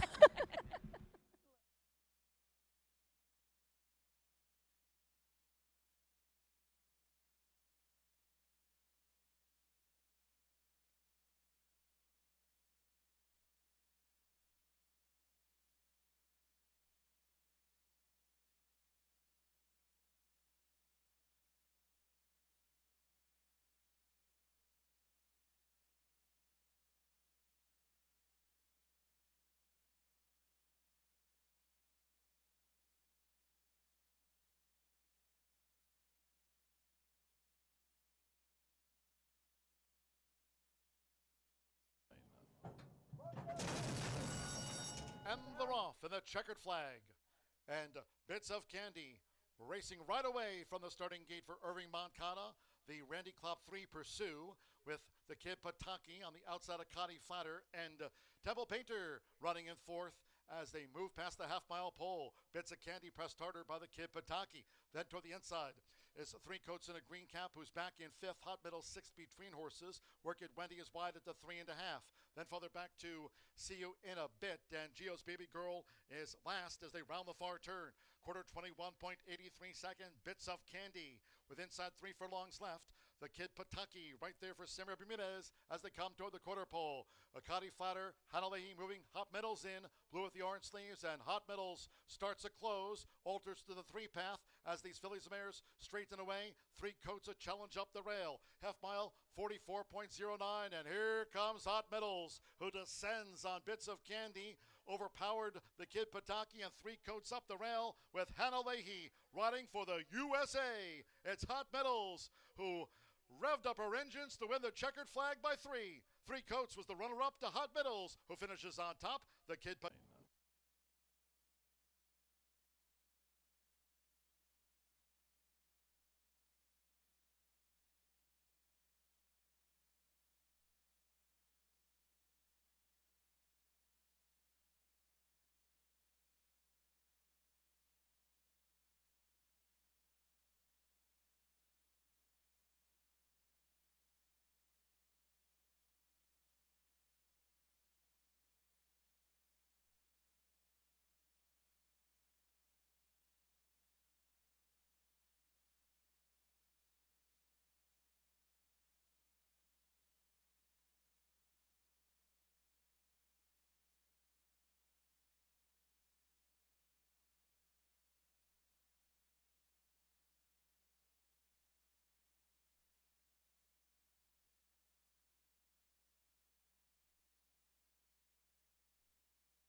with the checkered flag handicap going to hot middles for some girl power with Rachel, Hannah, and Tiana. With hot middles bringing home the $100,000 purse in the checkered flag, we move aside for the boys this time in the $100,000 Nobody Listens handicap. And boy, do we have some wily old veterans in here. And I think this purse is going to go through Randy Klopp. He's got 3 entrants in here, and they all look like they have a chance. We've also got some of Indiana's finest. How about Mr. Chaos? Down on the inside, I would venture to guess that there's been very few times in his entire career that he's gone off over 20-1. Today, you might even get 50-1 on the old veteran, Mr. Chaos, who hasn't won in 2 years. But I'm going to go to the outside runner in here with Goldwyn. Randy Klopp's first of 3 entrants in here has been in career best form this season. You heard Hannah talking about horses progressing from 2 to 3, but what is often overlooked, how horses can progress from 3 to 4. A Beyer top last season of 82, this year yet to produce anything lower than 87. And I'm not a huge Beyer speed figure person, but what I am a huge fan of is how horses visually impress and tout themselves. And this one certainly looks like a real deal racehorse down here in the walking ring. They broke awfully sharp and ran away and hid from the stablemate Chocolate Moose off of the layoff and an optional claimer here on May 1st, in which they really never took a deep breath, and 5-2 looked like easy money per Pete Aiello. And then June 4th, they came back as an Indiana bred against Open Company, and the stablemate Sleepy and Goldwyn just dominated in that race too. Again, Goldwyn headed at the top of the lane, ran away and hid, and came home very quickly in 109.37, winning easily at 4-5. Now, this will be the first test, the third start off the layoff, but also back on about 20 days rest in here. Does have some other speed to deal with, including the stablemate Sleepy, who's awfully quick in his own right. But Goldwyn's just in too good a form. He's won with gas in reserve, in my opinion, in the last 2 starts, despite going quick. Final times almost identical in each start, 109.37. That should be good enough to be in with a big chance in here. The betting public is hammering this horse right now at even money on Goldwyn, who has bet across the board pretty heavily if you're looking at those horizontal wheel pays as well. But the bettors have keyed in on a horse who's going to be a clear second choice, and oftentimes there's value in second choices. It's Randy Klopp's other entrant in here, Sleepy, for Reese Ranch. I'm sure they'd love to get their homebred home for the 7th time, making start number 14. Yes, you heard that right. This horse has won over 50% of his starts, and uniquely, he's done a little bit of everything they've asked him. He's won around 2 turns. He's primarily had his most success sprinting, which is somewhat unique in the sense that he's by Keen Ice, who is also by Curlin, so you would think stamina. But he's just quick. He's ultra fast. He gets Burgos in the saddle. He's already got 3 races under his belt this season. He did win a overnight handicap stakes race April 7th on our opening day, in which he dueled and just continued on to beat Win Me Over, who's also in this event. Then they had not the best beginning in the smooth operator. They were fractious in the gate. They were forced to back out. You knew it wasn't his day. He was a 6-5 favorite, and he really didn't run a step. Last time out, took on Open Company, showed speed, just couldn't get to Goldwyn. He did get back to his A game, though. He ran very well. We'll see if that was just a one-off in which he had a bad start on that day. But Sleepy does have a tendency to run some of his races early on, so we'll see how he reacts once Burgos gets aboard, as De La Cruz did opt elsewhere in here. And Latigo is the 3rd of the Randy Klopp trainees, the 7-year-old looking for his first victory of 2026. Did have 2 wins last year at 6 years old for Speed Stables and Randy Klopp. Joe Ramos going to be calling the shots as Moncada sticks with Goldwyn. Ramos should get a great setup in here. The 4 and the 10 are going to assure that the pace is fair up front. Latigo maybe ran a better than it looks race last time out. It was against Open Company. Was on the same day as the others. The final time didn't come back as impressive as Goldwyn's. In fact, it was nearly a second and a half slower. I believe it was going to be a live race. Dawn at Normandy and Red State brought in some serious resumes with them, and this horse Latigo just never really got a great trip. Did break sharply, but they broke from the outside, and it was a unique race in the fact that they went fairly slow early for that quality of animal. They went 22.52, and they were all stacked up, and Latigo was stuck 5 or 6 wide throughout the entire journey. He certainly does have back class. He's 7 years old, but he's going to be trying his best to bring home the $60,000 for Spieth Stables and Randy Klopp. And there's $100,000 on the line in the Nobody Listens handicap. The wily old veterans, 9 of them going to go to the gate, battle it out for the big purse money. 6 furlongs the distance, 5 minutes away from race 8 at Horseshoe, Indianapolis.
Gino bringing the horses onto the track for the 8th of 9 here on World Jockey Challenge Day 2026.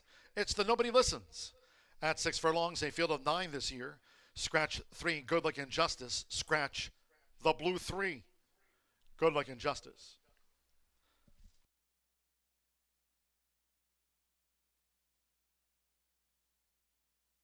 Here's the field parading for the Nobody Listens. One is Mr. Chaos. Rodney Prescott has a win on the card for Team USA. Riding here for Rob Dobbs Jr., owners Judy Doris and Ken Sentel. 2, Sir Baji, Marcelino Pedrosa Jr., with a couple of wins on the card. Team Panama leads on 23 points. Here for Southwest Racing Stables Incorporated, Gennaro Garcia, Bruce Murphy, and Lori Murphy with a win on the day. Scratch 3 for Sleepy. Alberto Burgos riding for Randy Klopp, trains the Reese Ranch homebred. 5, Mollystown with Alexander Crispin. Here for Gennaro Garcia's Southwest Racing Stables Incorporated. He's a 6-time winner. Number 6 in your program, CJ Storm with Amir Mendoza. Has earned points for Team Panama. The World Jockey Challenge riding here for John Harrons, Harron Thoroughbreds LLC, Janet Watt and Charles Watt, the ownership. Number 7, Win Me Over. Gerardo Corrales has a mount here on the card. Here for Team Panama, rides for Bob Gorham and Marion F. Gorham Revocable Trust in the Nobody Listens. 8, Tizetti. Simmer Bermuda is back on board for Thomas Medina, trains the 5-time winner for Ellen K. Hobson. 9, Latigo, Joe Ramos, riding for Team Puerto Rico. Here in the Nobody Listens for Randy Klopp and Roger Spieth's Spieth Stable LLC. Following the 11-time winner is number 10, Goldwyn, Irving Moncada, with a win for Team Mexico on World Jockey Challenge Day. Postward here on Christine Kegel's homebred, 5-time winner. Another in here that Nobody Listens for leading trainer Randy Klopp. The field for the 2026, the Nobody Listens. Exacta, trifecta, superfecta, 10-cent pentafecta on the handicap, final double of the day. And it's due off in a short time from now. Fast track.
Okay, we got to finish this day strong. We've had a heck of a day gambling and picking and handicapping, and the 10 horse looks awful strong here. That's obvious to everybody. I'd assume Goldwyn coming off 2 straight devastating wins. Even money now will probably end up about 3 to 5, I would guess, with Irving Mancata third off the layoff for Randy Klopp. It's a tough ask to try to beat this horse, but in our pick 4, we did try to beat the horse, but we weren't dumb enough not to take him. We took him, but we've also got several other horses, and I'm going to start with the number 2, Sir Baja, with Pedroza for Gennaro Garcia at 31 to 1, and the pick 4 is paying $7,000 for anybody that played along on our ticket. You're a little excited right now if we can get this one home. And why did I take this horse? Well, the awkward start last time, the horse was absolutely eliminated. I mean eliminated. So just draw a line through that. And, you know, Garcia wins races here, almost 20%. Pedroza obviously wins races here. And we're also third off the layoff. And the numbers, the Beyer speed figures, are very consistent in the mid to high 60s. And last year did run mid 70s. So if he can get back to that mid 70s, why can't he pull off a shocker? And if he does, the fat ball guy here is not going home. I'm going straight to the bar. So who's next? Well, the 4, Sleepy for Randy Klopp, who also has the favorite. Why can't this one win? Burgos takes the mount. We got speed. We got 80s and 90s numbers. And another big price and another good payoff. We also got the 6 and the 7. So we've got some horses. We're looking for a long shot here. We're trying to beat the 10, but we won't be overly mad if the 10 wins. So good luck, everybody. And I'm rooting for Pedroza, and I'm going to be screaming, don't fall off. The horses have reached the starting gate. It is now post time for the Nobody Listens.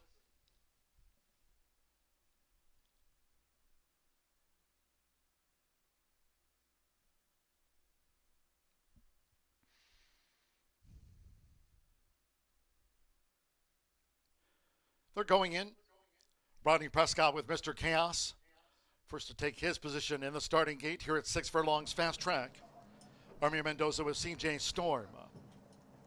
Sarbaji. Marcelino Pedroza Jr. has a couple of wins on the card. For his home nation, Panama. Gerardo Corrales with Win Me Over. Now Sarbaji to post 2.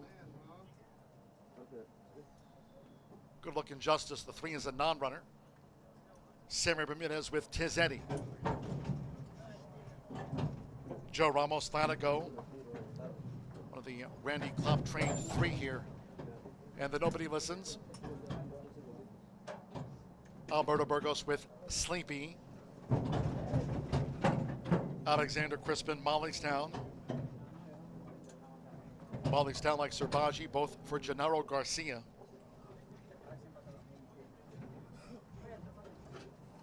One more, Irving Mancada, riding for Team Mexico with Goldwyn. The checkered flag hot middles went in 108.71. They're in the game. They're off. Racing in the Nobody Listens. Latigo fast away.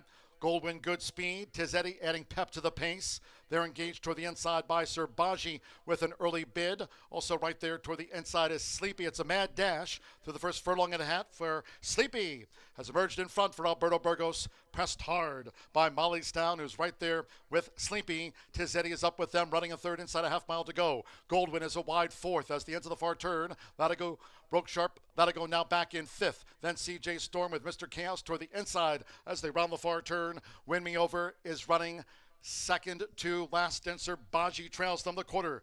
Blazed past in 21.56. These leaders come toward the quarter pole. Mollystown has been in a battle with Sleepy. Sleepy and Mollystown in the red cap as they straighten away. Half mile, 43.42 on these two. Sleepy and Mollystown charging up the rail is CJ Storm. And CJ Storm coming with a hard charge after a fast pace early on. It's Sleepy. toward the inside, CJ Storm. On the outside, Molly's down. CJ Storm for Amir Mendoza, and the Nobody Listens. CJ Storm takes Sleepy. Mollystown was third, then Serbaji with Latigo, Win Me Over, Mr. Chaos. The last two to pull up, Tiz Eddie and Goldwyn. 108.91 after the Nobody Listens, and that was Win Me Over, who unseated Gerardo Corrales well past the finish.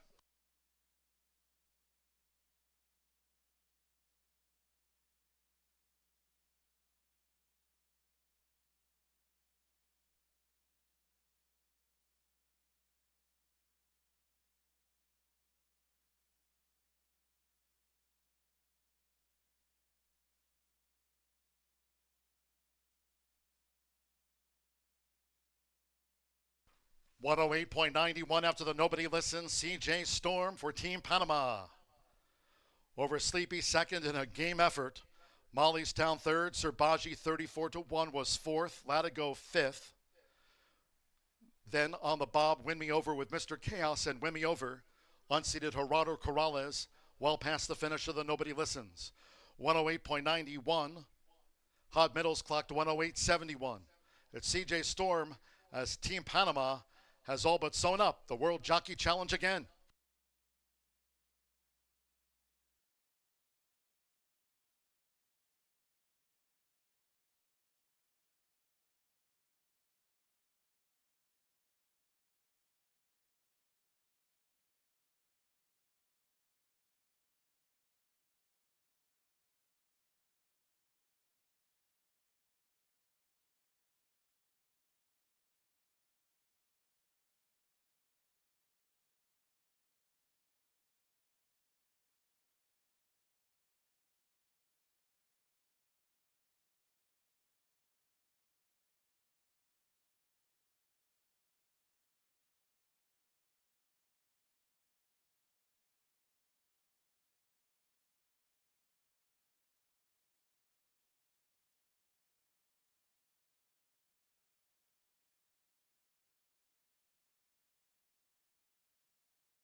Result official.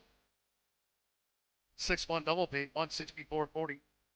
10 cents superfecta, $159.48. Pick 3 capped off by First Angel. $221.65. The 10-cent quarter horse pentafecta, $988 even. Rock Hard Love ran 5th. 12893. 1-2 exacta, 185.40. 50-cent trifecta, 128. Paid $202.40.